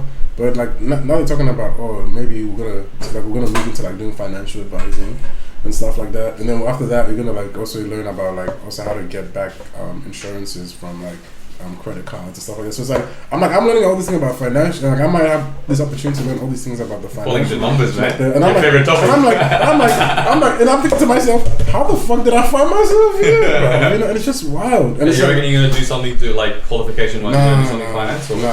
Because right now, I was like with my dream right now, with me and my wife's dream, we're like. I'm good, like the job I have right now is good, it's a decent pay, but like we're trying to set up like NDIS business, and also I got this thing, you know NDIS? I know NDIS. Okay, good. Yeah. And also I got this podcast and stuff, so it's like, if I was to get like a high qualification job that requires a lot more hours, time and energy, I feel like, and even right now I'm still a criminology fan, I still do like helping like, people in the criminal justice system and shit, and like after I graduate this. What are you gonna do with NDIS? I'm not disability people, just help them out and shit. So we're not gonna help them get housing. We're gonna help because like a lot of disabled people struggle finding like housing and stuff. So she's a nurse, right? Yeah, she's a nurse. So she helps with like the looking after them in the meantime. So how are you? She's a registered nurse. So but how are you helping? I'm not gonna be like the admin side of things. Okay. You know what I mean? Like filing, paperwork, documentation, liaising with different institutions, which like this job has given me a lot of experience with because like I'm dealing with like Combank, City and all this stuff. So you know what I mean? So it's like I'm used to that, like going back and forth and email chains and whatever they call it. That's good, man. Yeah, so it's like that's my end of things, and her thing is like she actually knows what high level care is. So like we can actually hold like our support workers that are going to be working for us. She understands like how to that's crazy saying like our support workers, bro. Oh shit, that's gonna be crazy. Imagine having employees, bro. Imagine me, bro. If I would just be laughing my ass off. Set up as a company if you're running as what do you have? I ain't gonna drop the name now because we'll tell off the camera. Off the camera. But we'll get more into that off the camera because that's like business talk and shit. But but dude, I'm so happy for you, man. Like congrats, man. No, congrats for you. Business is a big deal. Getting a house is a big deal, bro. I haven't got it yet. I know, but working towards it. But like, as in, even if you haven't got it yet, you've set yourself up in a position where you can get it. Yeah. You know what I mean? That's already a big step. Some people aren't even in that position yet. So that's like a big deal. So it's like, and like, especially like your age, a lot of young people our age, not even close, mate. Not even. No, it's Sydney house prices. Well, I'm not going to get it in Sydney, that's the thing. Yeah. It's too expensive. I can get it, but like the repayments are going to be drive me insane. I really want to live in the hills, bro. Where? The Hills District, like Balcombe Hills and this kind of areas. The Cushion Belt. Pellyville, yeah. I love that place, man. They're very quiet, very peaceful, yeah. I love it, man. I love it. In the upper, if you go Castle Hill and all that, away from like the business district, a little bit more stuff. Yeah, I could never live in. But if you go like Kellerville and like Bella Vista and all that. Yeah, I love that place, man. But Bella Vista, the roads and all that are shit. They are. They're actually crap. I don't know what they're doing there. They're constantly under construction. I'm like, what? Yeah. I feel like the houses just outpaced the road. Yeah, it did. The houses I remember when Kellyville was still like, probably like good 10 years ago now, when it was, I saw it was just being built. You could buy a house for like 3, 4, 500,000. Now it's like $1 million easy. Easy, bro. But it's just a gorgeous place, and like you can tell that like the train station. I love the area, bro. It's quiet. It's beautiful. The metro is good. No. I don't know, but I never use it. But I probably end up using it, you know, because. Metro. Have you caught a metro? Huh? Have you caught a metro? Yeah, I've caught a metro. Fucking good at it. It's alright. I like it. Because I missed a few times and I'm like, it's in 1 in 3 minutes. All good. Is it that quick? Yeah, every 5 minutes. Yeah. 35 minutes. There'll be another train. I used to catch. Unless something's wrong with the track. Was it Chatswood? I think when I used to work in Chatswood. Yeah, because it goes from Chatswood, cut through to Epping and all that. Yeah. But when I used to work in Chatswood, I used to catch it there, and it was like really quick. It was like every 5 minutes, 3 minutes. Yeah. They stop at every stop. Is it automated? What do you mean? Do they have drivers? I don't think they do. I'm not sure actually. Yeah, I think they're automated. Maybe there are drivers, but because it's also like the platforms are blocked, right? So people can't jump and shit onto the tracks, which is a really good thing, I think. Yeah. And people like can't be pushed and stuff around because like the doors and like the platforms are barricaded, right? Oh yeah. You see that right? Yeah. Yeah. I'm like, that's wild, then, man. People. You can't do that to like normal platform because the trains are like different sizes. Yeah, but people are jumping into train tracks, man. It's like it's happened quite. Like, it's sad, but it's also so super frustrating, man. You're trying to get home, man. I'm like. Also, it's like I get what you're going through, bro. But you're like, have some decency. Like, there's kids there's kids there. Yeah. There's people there. There's adults there. You know what I mean? And like, I get it. I mean, I don't get it because I've never been to that darker place. I mean, I've been to dark places myself and experiences. For yourself. But I've never been to that place where I'm like, zoop. You know what I mean? Thankfully, but it's for you to do it in such a public way. You know, I'm like, do it like. Dude, did I tell you I saw someone fall into the tracks? So how did you never tell me this? How did you never bring this up? That's like a pretty man. I was like, oh shit! Did they fall in or did they jump? I think this person was drunk, man. They didn't like jump in. Oh, okay. This is what happened, right? So I was going to a Valentine's dinner last year in February, right? So this is what happened. I was going with my girlfriend, and then I was like, all right, I'm catching a train for Padstow. She's coming as well. We're meeting on the same train. We'll just go to the city. Padstow, I'm like waiting for the train. A couple of minutes into like earlier, and then this guy's like, he saw the train come, and he's like, looked at the time. He looked at the train, like leaning forward. Right? I think he was intoxicated. That's my assumption, right? But I'm not too sure. He was an older person as well, and the way it happened, man, it was pretty crazy. So like, the way it happened, imagine like the train come, fucking to draw the picture. So him, right? And he falls off the track. He's like, this is him standing up, right? Yeah. As the train comes, he sort of like, it looked like he just got flattened. And then the train like stopped right immediately because obviously more movement could have been like he would have got knocked up and all that, in his head or whatever. So like that, and then people just started going crazy on the platform. They're like, what the fuck? This guy, like, what the fuck? I was just like, holy shit. So wait, did a transfer hit him? No, he was alive from what I know. Dude, so this is what happened, and then someone's like trying to speak to him, and I was just like, okay, some people are freaking, some people are actually trying to help. I'm gonna call it 000. Amen. I was like, yeah, and then this guy's like, hello, can you hear me? And I was like, fuck's sake. And I started calling, and then 000 was like, wait, what are you talking about? Someone's fallen. I was like, someone has fallen into the train, but they seem to be responsive still. They're saying they're having trouble breathing. It was an older person. But seem to be talking still, so can you guys get people ASAP, like five brigade cops or whatever? Bro. Within like 10 minutes or less, we were told to evacuate, obviously got changed. But there was like 3 fire brigade trucks. Of course. Fucking 3 ambulance or whatever, a couple of cops like blocked that road off as well, and then they were like, I saw them bringing like stacks of like wood to like lift the bit off so they can get someone out. But I couldn't obviously see it because they were like, I was watching from like up above. I was like, holy shit. That's wild, man. I hope he was like comes out with minimum injuries, but man. I think we had. I definitely, from what I saw, because I was like looking straight on my phone, I looked up and I saw the train and I like saw peripheral, right? Yeah. It didn't look like he jumped at all. It kind of like fell. He was intoxicated, I reckon. But yeah. But yeah, I think he survived. Oh, anyway, thank God for that. Fuck. But he's gonna be severely injured. Well, it's people that are like just like. Didn't we have that? Like, I remember we had a person who. Similar thing happened to train tracks came to us in Canterbury, boys. I don't know. I remember like he came and gave us. Oh yeah. He talked about how he was. No, he threw a stone at the train and he hit him back and then he just like. Yeah, got knocked down. And then he just. I know the story, but I remember we had that guy come on and I'm just like, bro. Oh, that was mad, man. Even when I was a sheriff too, I had a couple of experiences. Actually, one more recently. Me and my wife were getting COVID tested in Nakemba, and all of a sudden, this lady just passed out. Like she just blacked out. And she just fell on the ground. Like legit, it was like we're all lining up, and then everybody was like, first everybody was just looking, and I'm just like, I don't know, something in my head from my training. I just click. I'm like, okay, cool. I just instantly call the ambulance, and then everybody was like, why are you calling the ambulance? Why? I'm like.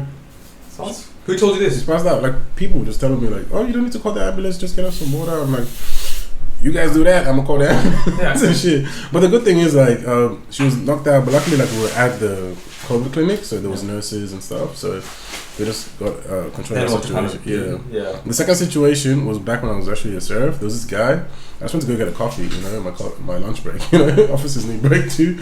Typical donut with a coffee. Kind of holding yeah, living the stereotype. and then all of a sudden, this guy just walks up to me and is like, and I remember in my training, everybody used to be like, most of your things you're going to deal with is medical situations. Like 99% is going to be medical situations. Then to me, he's like, I'm feeling the influence of drugs. It's like I didn't have feeling issues. It's like I took some drugs. I don't know what's in it. Can you help me? And I'm like, okay, have a seat. And I'm like, I'm like a dead ass rookie. I'm like a month out of training, so I don't know you shit. And my surgeon, hey, uncle. Sorry. Like, wait, some coming back out. Yeah. So I don't know anything. Hey, boss. How you doing? So I don't know anything about anything. You know what I mean? And I don't have my sergeant there or anybody there to support me. And I'm just like, hey. And then I'm just like, okay, just sit down. I'll just call the ambulance. They'll come out here and see what's wrong with you. Don't worry, you're not in trouble, blah, blah, blah. He's like, okay, thank you. And then I was like calling the ambulance. And while I was talking to them and getting his information, I just turned my back. And the guy just like, he just ran off. And I'm like, and the ambulance, is he still there? And I'm like, he's not still here. So he just kind of phrased, yeah. It's not here. Yeah. After that, I'm like, bet. My man. I'm like, bet. And then I was like, peace out. But yeah, man, it's a lot of crazy experiences, man. Fuck. Dude, how long have we been going for now? I have no idea. Oh, it's 3 o'clock. It's 3 o'clock, man. 1:33, an hour and a half. Dude, guess what? You remember what I initially came here with? We were like, we're going to talk about Ukraine. We'll still have time. When is your mate coming in? It's coming in at like, I think 4:30ish. Okay. Yeah, it's time. We'll go for it. I was like, that Ukraine shit is crazy, man. That shit is wild. Putin is claiming that he's not doing anything. It's the NATO that's pushing him to, get strong on Russian soldiers and all that, or get a strategic advantage against. Yeah. But it's like, and then it's like, if anything, Ukraine's part of Russia. It's all it has been. It has been. In historically, but it's not anymore in the modern time, right? Yeah, that's if you say that, then it's like Taiwan was part of China back in the days. It was though. It was. It's not anymore. No, it's not. Yeah, I don't know, man. That one's a bit. I don't know. It's messed up, But it's like I think China also has been trying to take Bhutan and all that as well under their reigns. It's like I have like competing feelings about what he's doing, because I mean, like, of course, like. I need to get a studio, man. I need to get a studio. Exactly, we'll put it inside. Yeah, move I need to get a studio. But anyway, like I have competing feelings about it. I mean, of course, I don't want war at all. I don't want it to happen. You know what I mean? Because it's like, look about the Afghan-US war.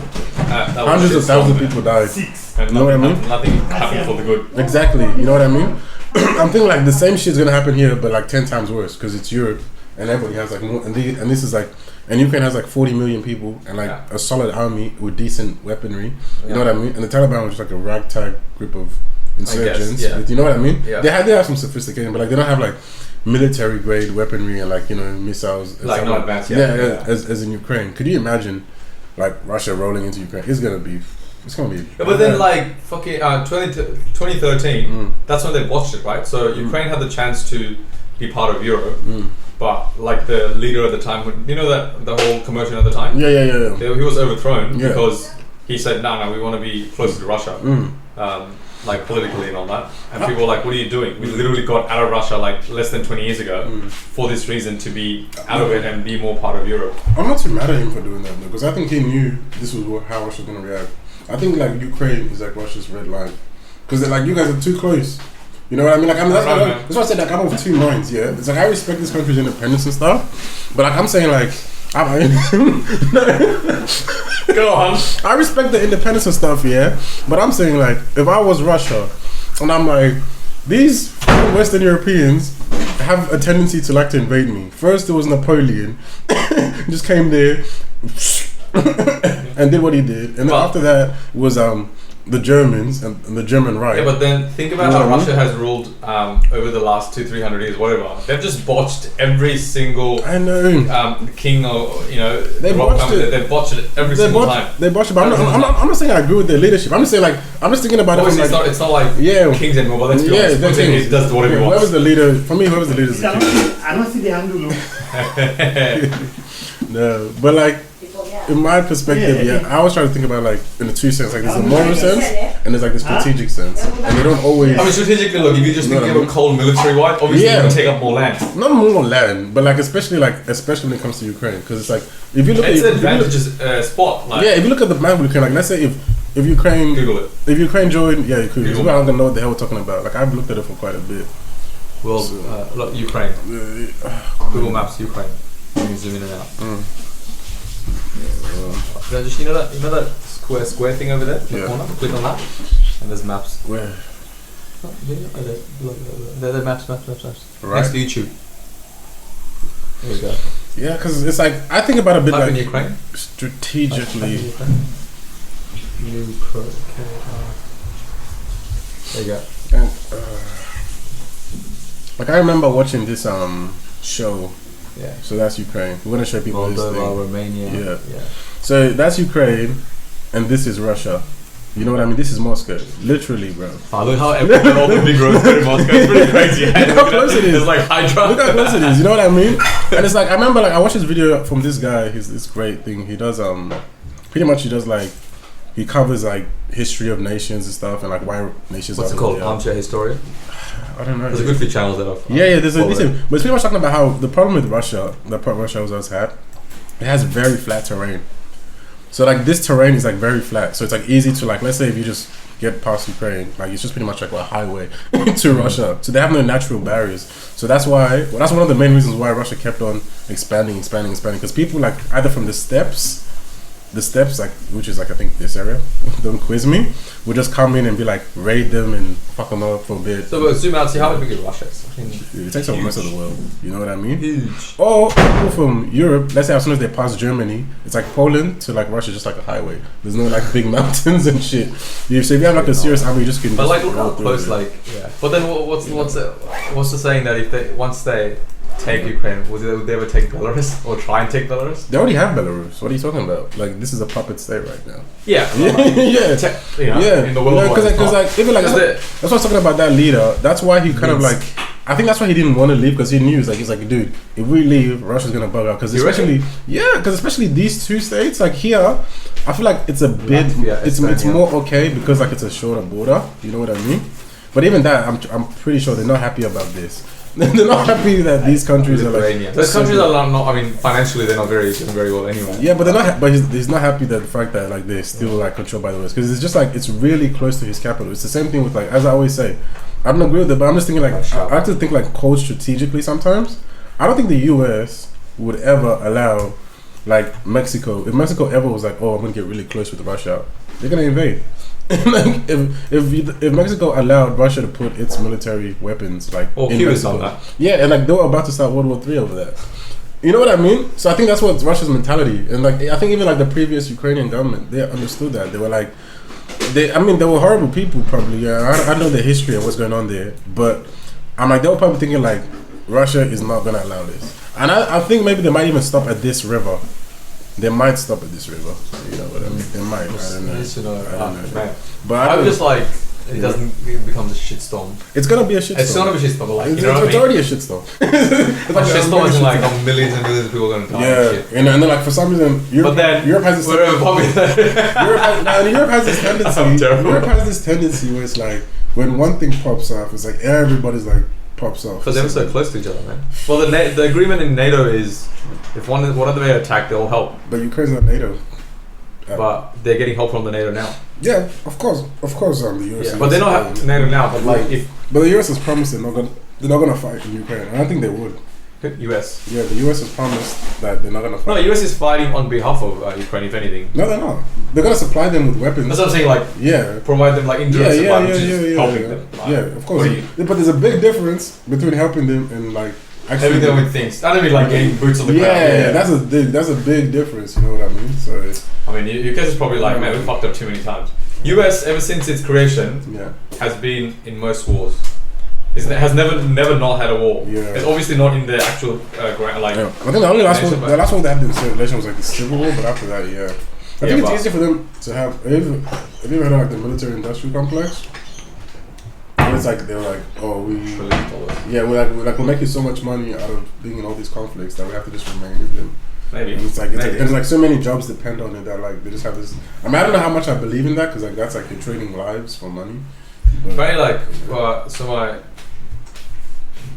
US they a lot of the advertise for like recruiting time. In Australia like join the army, help the nation, and then also get a career out of it. That kind of stuff. Over there it's like a G.I. Joe trailer. They're like guns, fighting, fire, car. That's how they like advertise army to get like people in the Marine Corps.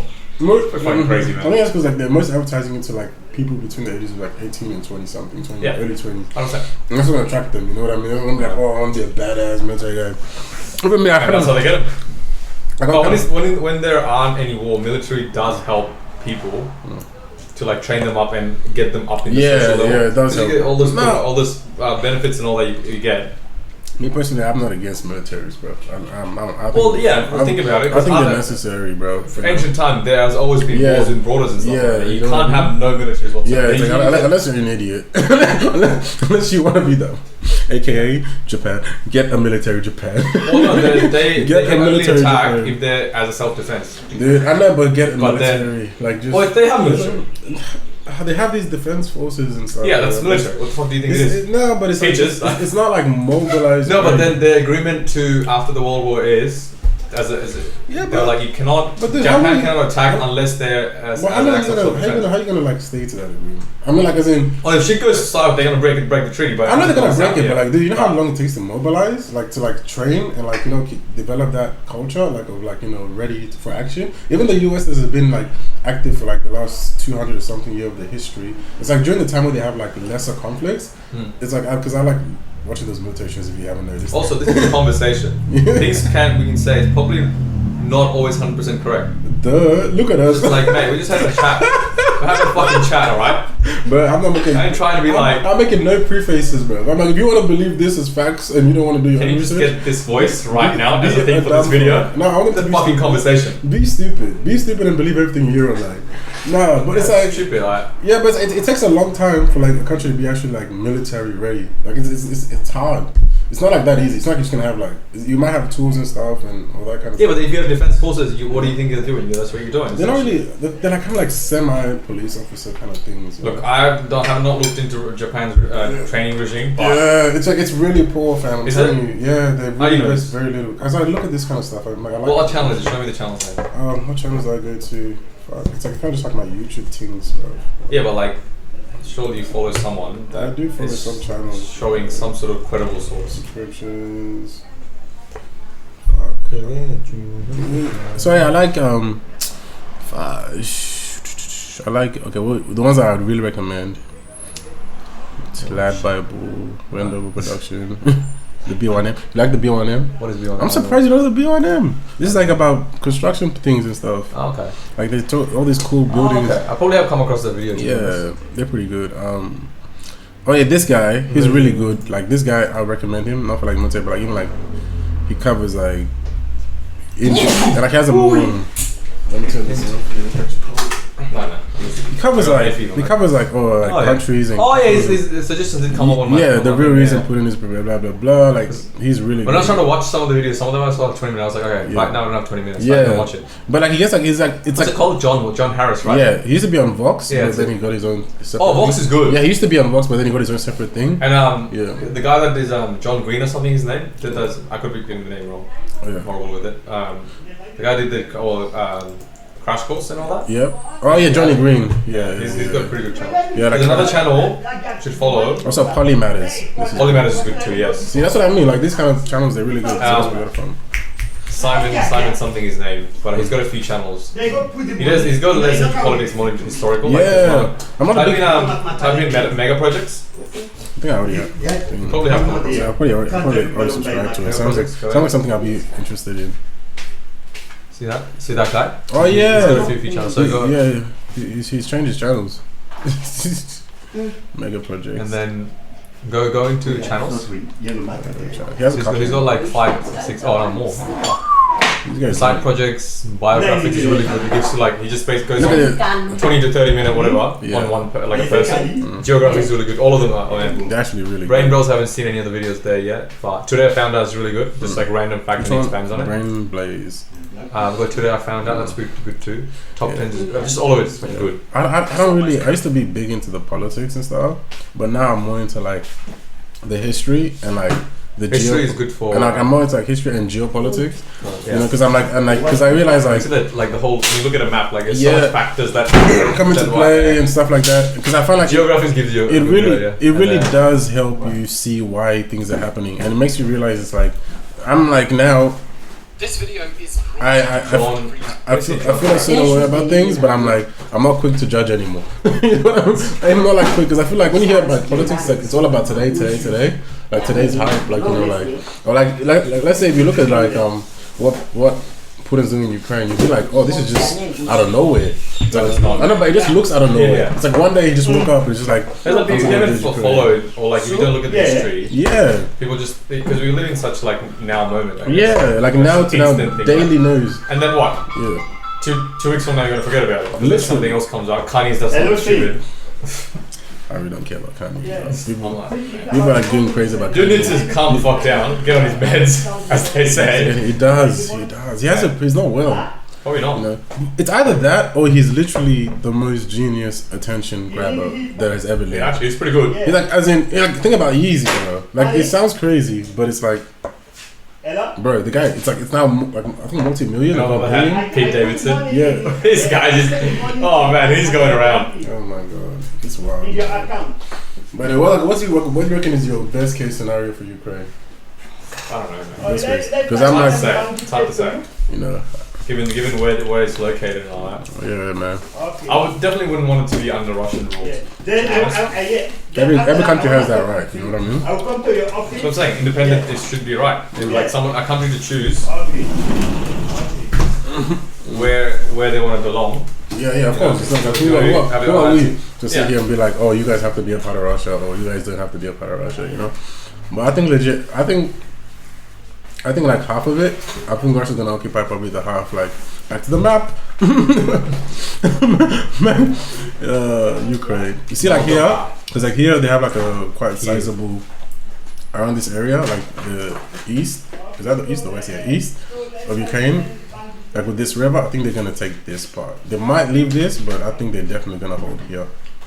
This river. That's a good 40% of Ukraine. Yeah, they're gonna take 40% of it. I think so. You reckon? I reckon, man, because I think they can live with that. Russia can live with that, and also if we lose Russia to hold this, because they have a sizable ethnic Russian population there. There is a pro-Russian community in Ukraine. Yeah. So I'm saying I think it's easy for them to hold, but like if they go past that, like these parts, it's gonna be a pain for Russia to hold it, bro. Because they're gonna be insurgents and all this stuff, and you know. Well, I don't know what kind of how good they're. I mean, compared to like European and American military power, how good it is. Obviously, they're not going to help directly, but they're going to supply. But they're going to stop. It's going to be like a never-ending war, like an Afghan part 2. But if Russia just comes in and invades, I reckon Europe's going to jump in. I think they are. And you don't think that? They're still going to happen? Yeah. Because it's like, because one, this is not a NATO, they're not a NATO member. And two, they know if they jump in, it's gonna be like another World War I or II. You know what I mean? And nobody wants that. It's the same reason why, like, but then it's the same reason why Russia they jump in, and then it's like I'm talking about like hundreds and thousands of millions of people dying. They're gonna come in. Yeah, it's 100,000 millions of people dying, but it could be tens of hundreds of million people dying. I don't know, man. I'm telling you, yeah. Even like America has never been someone to like have you seen chill. Have you seen how Germany's behaving right now? Germany's acting funny. Hey, Dude, Germany's acting funny right now because like 50% of the energy comes from Russia. Because because you know how there was this anti-nuclear movement before, after like that.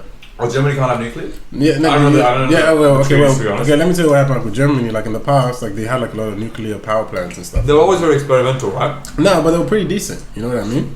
And they were supplying the whole country energy and stuff. You know. But then I think there was an accident in Japan or something, or meltdown in Japan, and people got freaked out. There was an anti-nuclear movement, and then Germany slowly phased out the energy.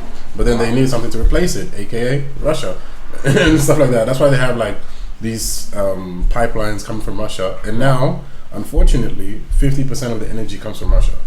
So 50% of Germany's energy depends on Russia. Wow. So the thing that Germany ain't gonna do, at least for the near future, is fight with Russia, because they're gonna have cold winters. And they have big winters too. They're gonna have they have proper winters there. So that's why I see like 20 degrees, man. that's why I see like Germany's being very like chill, just chill. You know what I mean? They're being very chill. You know, and even like the US is the US is not gonna start a straight up war. It's not gonna be a direct conflict. They're not gonna start a direct conflict with thing. You know. Let's see. I hope. Oh man, it will just be such a sad thing to see. So many people just dying, man. Man, it's happening right now in Yemen. It's happening right now. I'm a bit. Yemen is. Oh man, I'm a bit. country, Dude, I think I need like I don't know, man. Because I was really into that stuff for a while, like just following all these conflicts and stuff. Yeah. And now it's like I know when people are hearing spoken like this is insensitive. If you think about this is an insensitive fuck. It's like Saudi Arabia. It's like all these ultra rich people live there, and then Yemen right below it absolutely cops all the shit. Oh, bro. All the shit. The Yemen conflict is crazy, bro. Let's not get into the Yemen shit. Oh, that shit is crazy, bro. That's just been going on for a minute. Ain't nobody giving Saudi Arabia, that country, they're fucking crazy, man. They just don't give a fuck about they people give at zero all. fucks. They give zero fucks. There was a celebrity person in Saudi Arabia that got copped a lot of. This was a couple of years ago. Copped a lot of shit from people online because she posted up this video right about like being so righteous like. But she had like a Filipino or Sri Lankan some like worker at her house. You know how they like treat their workers really poor, like they're slaves. Yeah, essentially. They have slaves. They're like this girl has the audacity just post it online and goes, how dare why do these people need to have oh yeah, I remember her. Why does people need to have their passport on Sundays? Yeah. What the fuck? Or like 1 day a week, you know? The sense of entitlement. Yeah, this is like, why are they so entitled? Yeah. They're like, are you serious? What the they see people like animals, bro. Honestly, it's just I don't know, man. They need something. I don't know what's wrong with it. Like you know, country's fucked up. Yeah, like even those Gulf states. You know, it's fucked up when rich women are running away. Like you know what I mean? Like in any society that's fucked up, yeah. Usually it's like poor ladies or people in the low class. Rich people never run away. No matter how fucked up a society is, they barely ever run away. Like when have you heard of like rich women running away?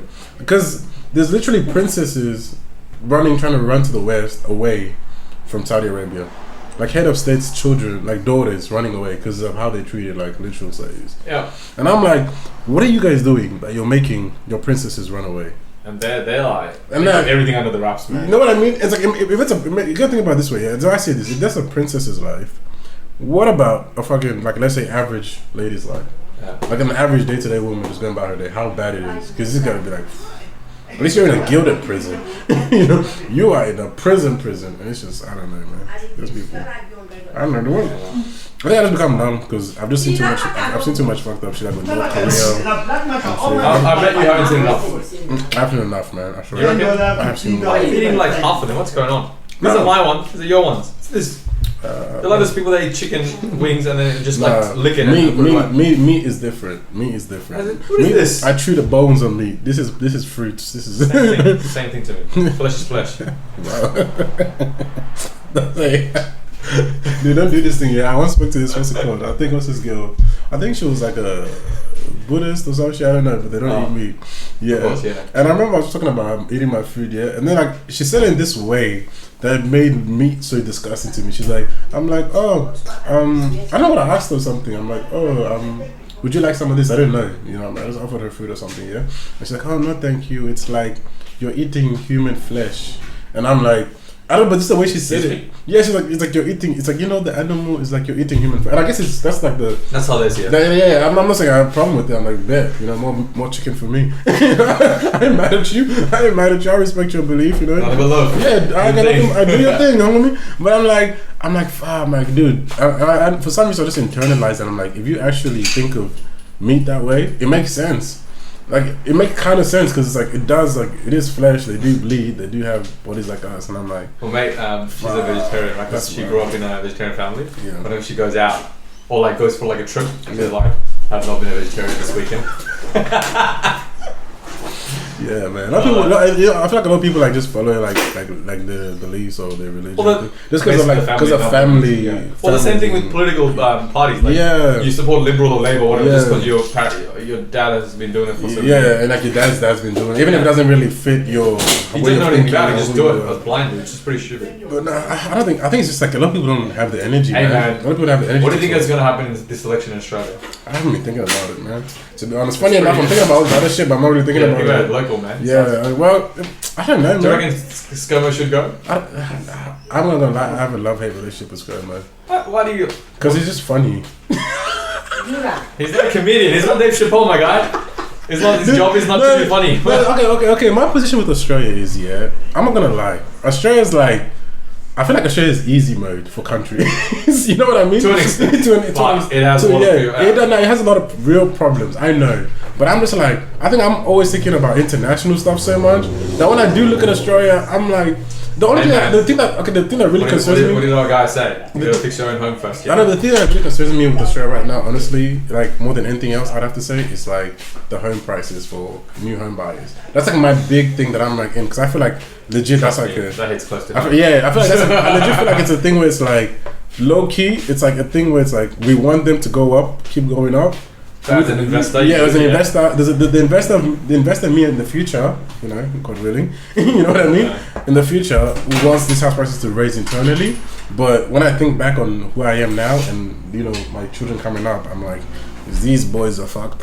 You know what I mean? And then what are we gonna be like? Housing is gonna be like obviously it's not always gonna go up 20% every year, which is crazy. Yeah, I know, but still, even if it goes up, like, you know what I mean? There has to be like a limit. But then again, who am I to say what limit? Anyway, but that's like my central thing. But that's more like my position thing. And the thing is, Australia, I feel like I just think it's just overall such a good place. Like it's like there's problems, but even like the race problem, I don't feel like it's that deep here. Like there's some shit. It's deep. Yeah, I know it's deep. But I mean, like, it hasn't like hit me the same way. Like there's nothing like personal experience. Yeah, fair enough. Yeah, I mean, I've had bad personal experiences, of course, being black in Australia. Obviously, I've had people, you know, legit call me nigga and stuff like that. Like people who I don't fuck with, who I know it's ill intent and stuff. I've had like people look at me a certain way, treat me a certain way. But you know what I mean? But it's more like man, I've got people that just automatically think I'm an Uber driver. Yeah, you know what I mean? You know what I mean? But that's what I mean. But it's like more like passive aggressive shit. You know what I mean? Not like those things at you. But it doesn't have to be like and that. it's like I'll be doing like normal basic shit. Like I'll like talk properly. So I'm like, oh, you're very well spoken. I get that all the time. Like, you don't have that accent. Or like I would be like saying, oh yeah, I'm working on this project and I can do this and stuff like that. And like some people are like, oh really? Yeah, like I remember I went to this wedding once and there was this guy and I'm like we're just talking and having a good chat. What ethnicity were they? He was ethnic too, funny enough. He was just what kind of ethnicity? Lebo-ish, looking Croatian-ish, I don't know, whatever.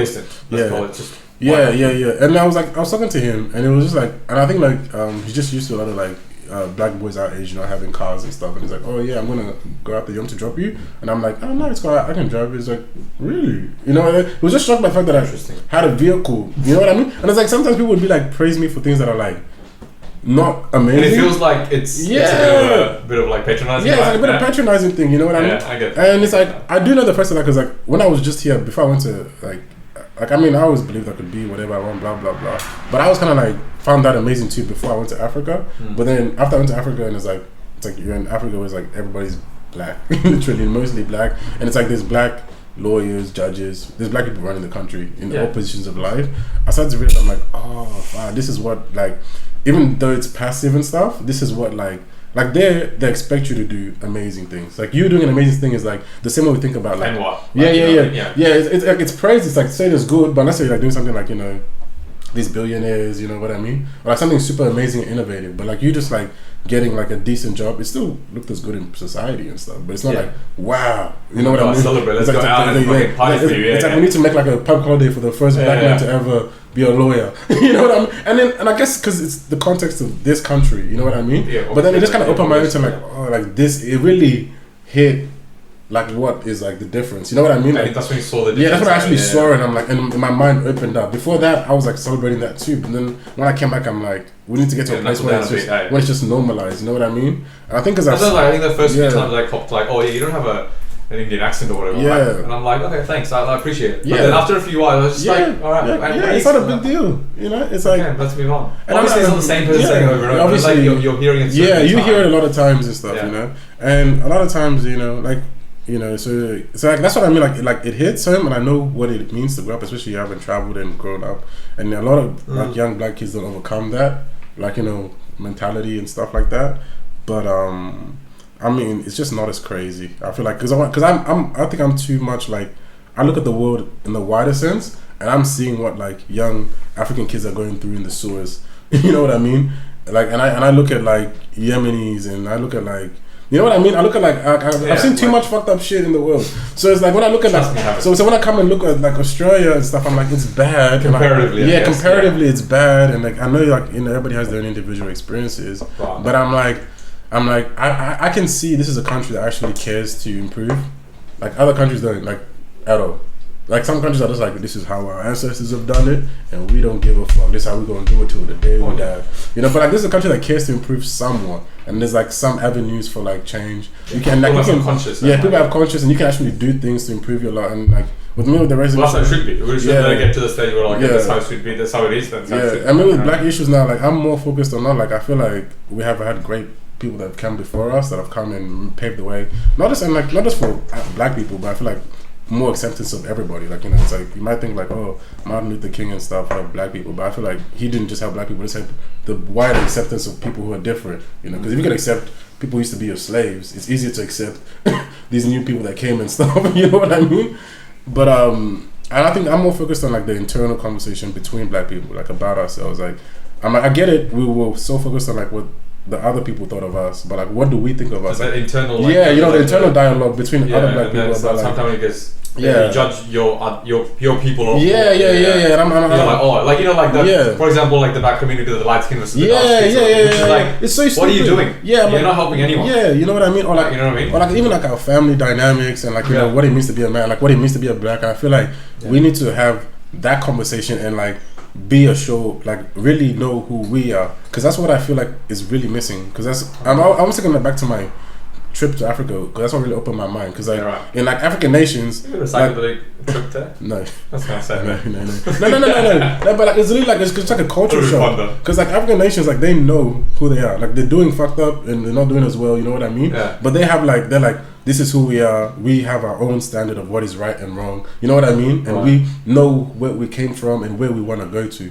You know, I mean, there's still constant dialogues and pushbacks. There's different politicals, and you know what I mean, in a nation. But like, I feel like here we let, like a lot of black people here, I feel like we're letting maybe the outside world dictate what we want. Our standards. Yeah, our standards for ourselves. So like make our own standards for ourselves, how we want to be, treat each other, and what we want black to be for ourselves. And once we've internalized that, I feel like that's the solution, in my opinion. You know, so I feel like I'm more focused on that. And I'm not saying that people who do like the activism and stuff aren't important too, but I feel like we have a lot of that, but we don't have a lot of like internal dialogue between ourselves. Like, you know what I mean? Like if we have like, let's say unemployment of black youth is really high, you know what I mean?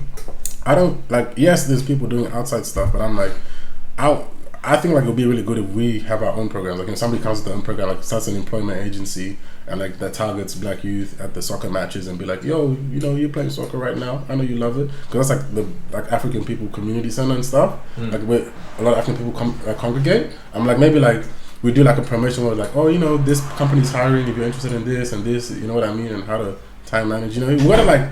So I'm more focused about that kind of stuff. I don't know if that makes sense. You know what I mean? Like engage them. Yeah, engage out. Yeah, but like and like them. have a conversation about, you know, what you want. So it's like that's what I'm really focused on. Like that's what I care about when it comes to race issues. I'm not really too like this conversation about passive aggressiveness and like like people saying the N word. Like it's like I'm not happy about it, but I'm. It's not a good thing, but it's not a good thing. But I'm like I don't let it like.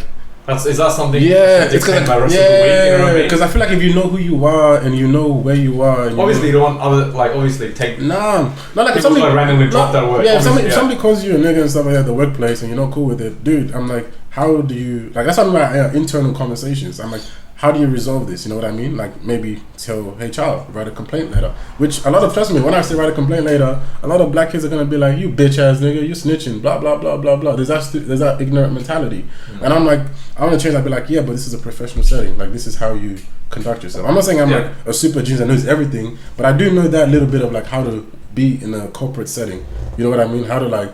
How to do conflict resolution? Like, you know what I mean? You gotta play the game. Or like even like let's say when you're like with the police officers and stuff, it'd be like just shut up, don't talk, and just like I get it. Like they're gonna probably like you feel uncomfortable. You know they're not gonna take your side because you're black. You know what I mean? Yeah. So you shut up until you have a legal representative there, and they'll be like, why blah blah blah. I'm just speaking off of my. I was like, I don't care what your right is, but if a cop wants to arrest you, they can find literally anything. Like they'll pull up anything. They'll pull up a broken tail out. Yeah, they can pull up anything. You know what I mean? And I'm like just like.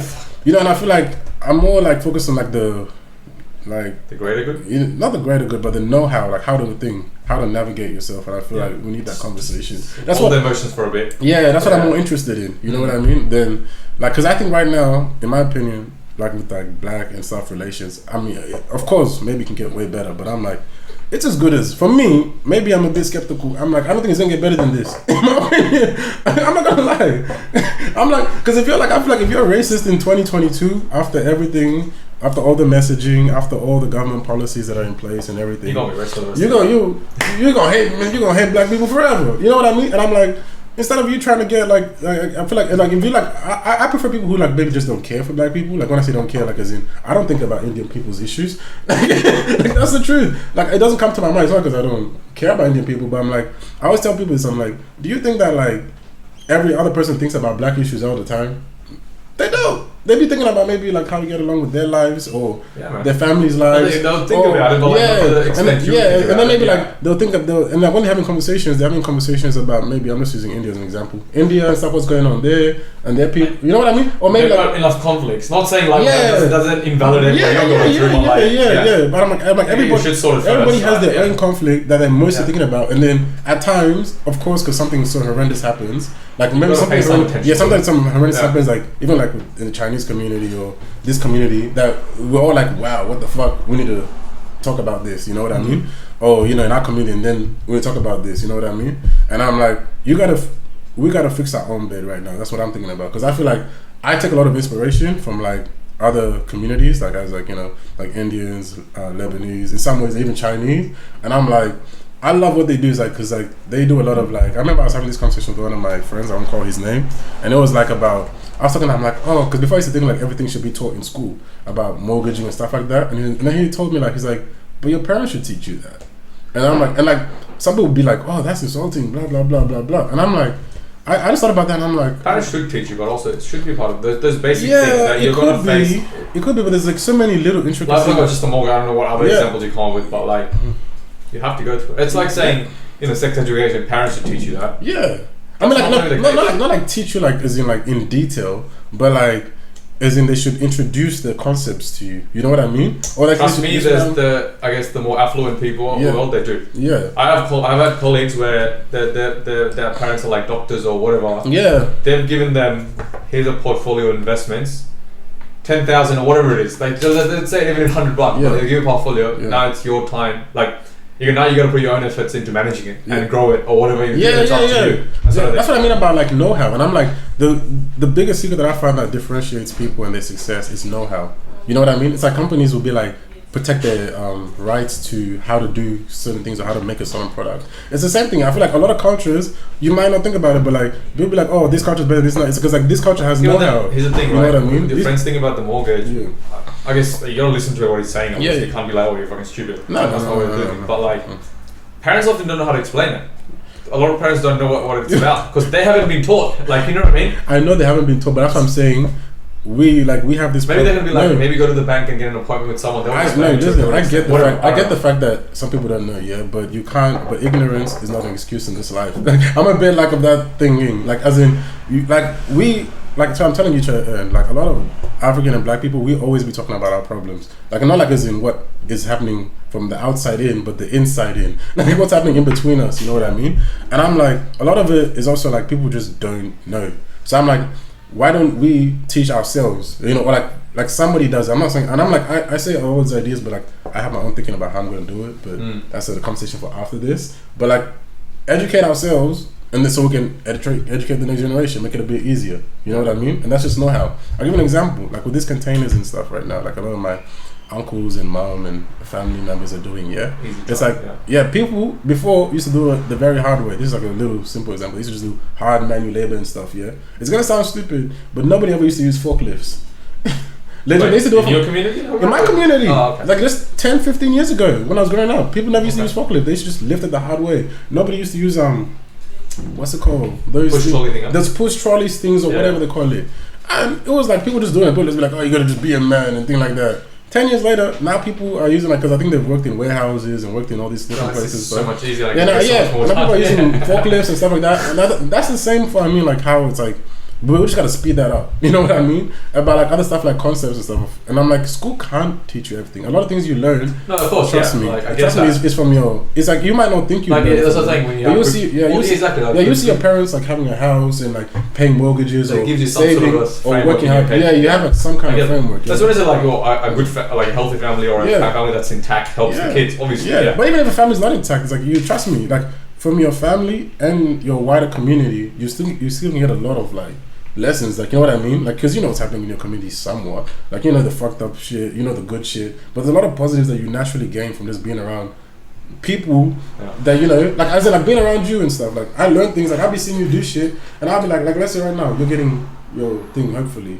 You're getting your property, yeah? Let's hope so. I'll come to you, yeah? And I'll be I'll just, me and you will have conversations. No, we won't even think about, oh, you're trying to help me. But you'll just be oh, this is what I went through. Yeah, this is what I went through. Bouncing off ideas. That was not you a session, on teaching you or on building. No. But you're just you'll just be talking about it, bro, dude, this guy is a dickhead. You're going to watch out for these fees, and oh, don't get this house. You know what I mean? You just have a conversation with your friends, and I'll be about I'm really? I thought it was like this. It's nah, that's all bullshit. This is, you know what I mean? We'll be having that conversation. Well, that's when it comes to you gotta have decent friends. You know the saying you're the average of the 5 people you hang out with. Literally, So that's what I mean, and that's just know-how, and because we are kind of stereotypical, uni graduates and stuff like that, who have these kind of conversations, and even people who are not. A lot of people have these conversations. So that's what I'm more focused on when it comes to it. I'm not saying the other things not important, but for me, as it is right now, because I'm race relations are pretty good right now in my opinion. They're not perfect and stuff, but who's sorry?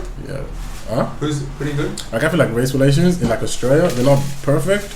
I'm not saying it's a lot better. No, I'm saying we're here dancing in a rainbow and stuff. Yeah. You know what I mean? But I'm I have uncles right now who are lawyers. I have uncles right now who are trading who can start their own businesses and stuff like that. Yeah. And it's it's not openly viciously racist. You know what I mean?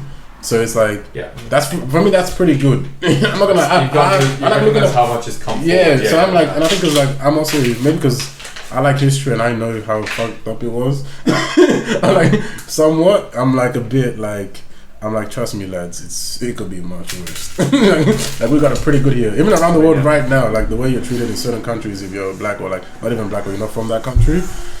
Trust me, people get a bit messed up. People get messed up. No. I get you. Anyway. You went in, man. You went in. What time is it?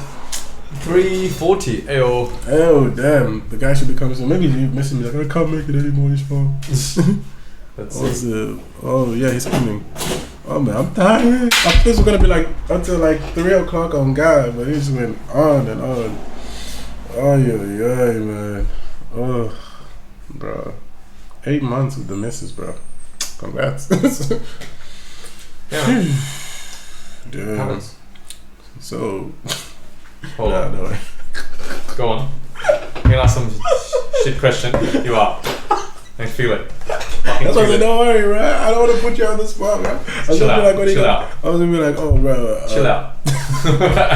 Chill the fuck out. There's an after. It's on the camera. There's an after camera conversation. People are gonna be like, bro, you know how much fucked up things you guys talk about on camera? Like, what kind of conversations do you guys I don't think they're that fucked up. No, for us it's not. But like, you know, as the society we're in now, like people are gonna be like, look how we started this. Dude, look how we started this conversation. Transgender people. Cancel in minute 2, man. What did we go to? Man, you gotta recognize though, but like that community does face a lot of discrimination. Yeah. Jokes aside, like they go through a lot. Like, if especially think about someone that's trying to find out who they are as a person. Yeah. Like, obviously, all this conversation you talk about, like, if you don't know who you are, that's such a struggle. Like, you don't. Why do you want to be an accountant or engineer or doctor if you don't know who you are? Like, you know what I mean? That's right. And then there's policies. If there are policies that doesn't help you, to it's like actively gives you that infrastructure to actively like discriminate. Yeah. On top of that, it's even worse. Yeah. Then like that just makes things harder. But on the flip side, not a flip side. Fuck, people should be able to talk about it. Like, you know, because the thing is, like, here's the thing. Like, I think that's growing up, it's not like I had so many, you know, trans friends or whatever. No. So I still probably don't understand most of it. You know no, what I we mean? did, but we just didn't know it in the closet. Possibly, but either way, it's like I don't. In order to understand it, they're probably. I'm gonna here and there say something that's probably stupid too. Yeah. They're like, "Why are you saying that? Are you dumb?" Yeah. Like, Like, they need to you correct what you're saying. Don't just be like, shut down the conversation. Yeah, then have a conversation. Yeah. Like, you know what I mean? It's like, tell me why I said what was stupid. Yeah, that's all. Don't That's be like that. you know. You know what I mean? Look, we're not a kid here, right? Yeah. We're definitely not a kid. But then, how do you learn things? You can't. Well, it's like, do your research. What are you gonna do? Read like 1,000 Academic page journal. work? Like, man, I'm not gonna read about how you're feeling on a fucking book. No, I'm not gonna do that. Let's have a conversation. People learn that a lot more effectively on a day-to-day basis, right? But you don't have you gotta have some rooms to. As long as I'm not actively harming you and things like that, or just be like, You can't that person's trans, or right? provoking. You know, exactly right. Just allow some sort of rule. I guess error. If you call it like error. Yeah, people aren't allowed to make mistakes anymore. Yeah. In the thing, honestly, which is just ridiculous. Man. Because we're all ignorant. Like, even like, look at all the topics we covered these days. Yeah. We're not, like, I'm pretty sure 40-50% of what we said is probably wrong. Yeah, I said it. Don't. This is not Bible. This This is not it. It's probably wrong, and people make it out to be as if we're saying, "Oh, we are right about this." You know what I mean? Yeah. And it's like, dude, I'm wrong. Like, legit. Let's say a trans man or woman was sitting here right now. I'm talking to them and stuff, and then they bring up like, "Oh, you know, I see how you said this and this, but it's actually like this and this, like that." I'll be like, "But why is it like this and this? This is." I'll tell you why I think. You tell me why you think. And then we can have like a conversation. And like, as long as it's respectful. You know what I mean? But like, I feel like now it's like they don't even allow. Like for example, that Joe Rogan podcast when talking about when he talks about COVID, he doesn't necessarily believe in, like, you know, Pfizer and all that. Yeah. And that's like, he doesn't believe in. I guess one way you can argue like what he's saying, because he's got such a big follower. Yeah, it can influence. It can influence, and it's true. It does. Because Some people just like, oh, I want to eat elk meat because Joe Rogan said so. Yeah. Those people are obviously idiots, and there's a fair few of them. And let's be honest. And let's be honest, people are naturally like. I think the thing about, they want to look up to someone, right? Yeah, they all look up to someone. They want to model themselves after someone. Like, I'm not gonna sit down here and be like, oh, the reason I started a podcast and stuff was just because I had this magical idea. He's a fucking Joe Rogan. I watched Joe Rogan, and that's what I'm and many others like. And many other podcasts yeah. I'm interested in. Like, this is a pretty sick format. And I'm like, why not let's have a chat on the camera? I can do that. I'm like, and it's easy enough that I can do it. It's not like what I originally wanted to do was be like a comedian. But I was too bitch ass to actually go up in stage, look at people and be like, yo, what's up? You know what I mean? It's a bit of a hard yeah, but like, dude, this is just me and this is legit me and you just sitting down. So I'm like, okay, that's a much easier version of this. You know what I mean? But then like, also with that the COVID thing, I'm pro. I'm like, man, if there's a vaccine and it works, obviously there's some room of error. Yeah. It can't be like, no. Yeah. Then how do you get rid of polio? Dude. Like, you know what I mean? That's a different conversation. But then, let's just say Joe Rogan is an anti-vaxxer. Let's just say he's not. Yeah. He's not. He probably isn't. Because he said, like, if you literally said it, like, that that's whatever opinion he has. He said ivermectin or some shit. Yeah. That's also used, different dosage obviously, to like animals and horses and shit like that, right? And whereas like he's used that prescribed by his doctor, and it wasn't some naturopathy doctor. It was like a proper doctor, apparently, right? And it works for him, and he said like, this has worked for me, so I'm going to use that medicine now, right? Because it's worked for me. But apparently, it probably has more side effects to that medicine, or maybe you could be overdosed really easily, right? Well, whatever the case is, people just be like, oh, he's anti-vaxxer, fuck him. The thing is, like, with the fact that I always like Joe Rogan is not because what he says, but he's willing to have a conversation with anyone and everyone. Obviously, he's capitalizing off it because he's making hundreds of millions of dollars, and that's fucking smart. But, which is okay. But then, you're allowed to make money. And he always gets like sometimes he gets multiple people. So maybe get a couple of guests. One's like pro and one's against. Whatever the case is, I'm not a pro at this. He's much better. Even recently, he invited this pretty much almost nearly climate change denied guy. You know what I mean? He was having a conversation with him. Yeah. You know what I mean? And it's like, if that conversation is enough to make you disbelieve, like let's say you just listen to one thing and now you disbelieve every other thing, that's on you. You're the ignorant one. You're the one being stupid. You know what I mean? I'm like, he should have. He probably should have done that. Just be like, all right, let's just like someone. People, I'm sure people of a certain stature or certain knowledge, they can be like, hey man, what you said in that podcast, I listened to a fair portion of it, not just the 30 seconds or not like 3 hours. Like say you listen to 1 hour of it. What you said, I didn't agree with it, but I'm willing to come on a podcast and have a conversation, you know? Dude, it's okay. Like, but I think that would be much more effective than just be like, and then, well, for the Spotify thing, I think Neil Diamond, you know that singer? Yeah. Red wine. Oh. Not UB40, the new. I mean the more like more sad version of it. Yeah. He's like, if Spotify doesn't remove his Joe Rogan from, I'm removing all my songs. Wow. And Spotify removed his songs as well as the 100 episodes. I'm like, that's good, man. Bro, that's because Spotify. I think the CEO said what he said was like, we're not gonna, because if you don't remove Neil's songs, then it'll just be like one celebrity silencing another celebrity. Yeah. Like, you know what I mean? That doesn't make sense. I mean, the problem with that is it's a slippery slope, bro. Oh, it is 100%. It's because like the problem with that, like me with the COVID debate, the problem is like it's becoming like a. It's becoming like a golden calf or something, like something that's forbidden to talk about. You know what I mean? And like that's the thing that. Thing is like, okay, think about it. Your wife is a nurse. Yeah. She, in order to be admitted to a hospital or whatever, she had to get boosted up a lot of things, right? She couldn't be like, oh no, she has to. Exactly. Right now, a lot of nurses are like, no, I don't want to take the COVID shot. And then what the fuck? Dude, what do you mean? No, but hear me out. Yeah, my main problem is two things. Yeah, it's like one, they're legit being like. They're lying to people saying, oh, we're not forcing you. But you are forcing people. Because if you're telling people you're going to lose your employment or you can't make your living out, like you can't make a living out of it. Say you're in a healthcare system, so you have to take, before COVID, you have to take a certain amount of vaccines, right, to be admitted to hospital. Those are the requirements. That hasn't changed. I know, I understand. So that essentially hasn't changed. So I guess you could be saying that, alright, if you're working from home or whatever, you're in a like corporate setting. Yeah. You taking vaccine doesn't necessarily impact what deliverables you have, right? In that sense, maybe it could be wrong to say, all right, if you don't take vaccine, in my opinion. That's what I'm saying. Pretty much, you ended my point. You know what I mean? Right. Like, as in for certain institutions, like let's say nursing and stuff. Nursing, doctors, and healthcare and all that. I can kind of understand the logic behind it, but. It's like, so that was my first point. It's like they're mandating it on like a wide scale, and even those those doctors and stuff, they do have like those people who don't want to take it. It's like they make them sound like, oh, they're just like anti-vaxxers and deniers. But if you look into it, with the COVID thing, is like the thing that really peeves me is pretty much like, okay, if I take the vaccine, I take all 3 vaccines, the booster shots, everything like that. You know what I mean? I can still spread it. This is the quandrum that I feel like nobody ever addresses. It's like you can still catch it. It's like I get it. Okay, I'm trying to protect myself or something, but you're mandating something that I have to protect myself from that I'm choosing not to protect myself. So even if I did take, I would understand it more if they were saying that like, oh, you having the 3 shots makes it you spread it much less, less than you coping with it. Then if you like. Didn't, because then I'm guessing my thing is affecting other people. But even if you had all 3 shots, yes, you're gonna have reduced symptoms and stuff. I do acknowledge that, but you still spread it at pretty much the same rate. So I don't think that your spreading is a lot less, and also how your body copes with it. No. The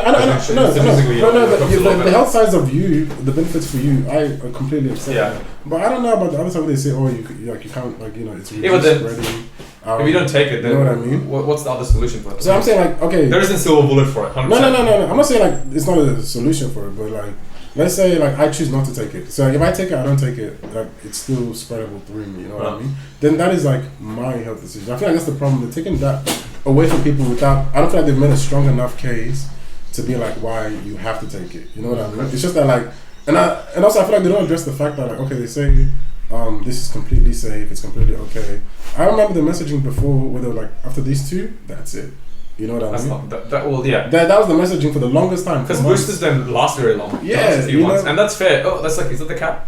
Yeah, that's the cat. Hey. That's the See you cat. now. I see you. You know, so it's like one, I feel like they're forcing people, and 2, they're not allowing a proper debate. Like if you like question anything, literally anything, they just shut you down. It's just take it and shut up. And I feel like I just want a bit more conversation. I don't want to be Open so conversation, yeah, I don't want to sorry. be so taboo. I think that's my problem with most of these things. It's like just allow conversation. I am pro-vaccine. You know what I mean? The reason why I have a problem with the 3rd vaccine is Say to the camera. Say to the camera. I'm pro-vaccine. He's got all 3 shots. No, I've only got 2. But the reason I don't like the 3rd vaccine is because like it just proved to me, because like I remember this thing from the New York Times came with, which says that like, oh, your 2nd vaccine something, or the 3rd vaccine only lasts 4 months. Yeah.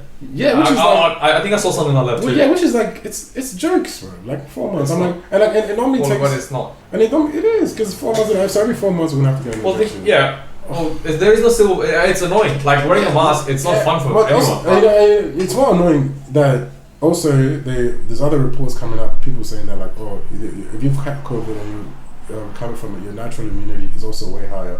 So I'm just like, give people have gotten all 3 strains. Yeah, but my thing is, I'm just like, give people back their choice, because I'm like saying, people like they make people choosing not to get COVID, like, oh, you're endangering everybody. But and you know where you I are. don't think that's true.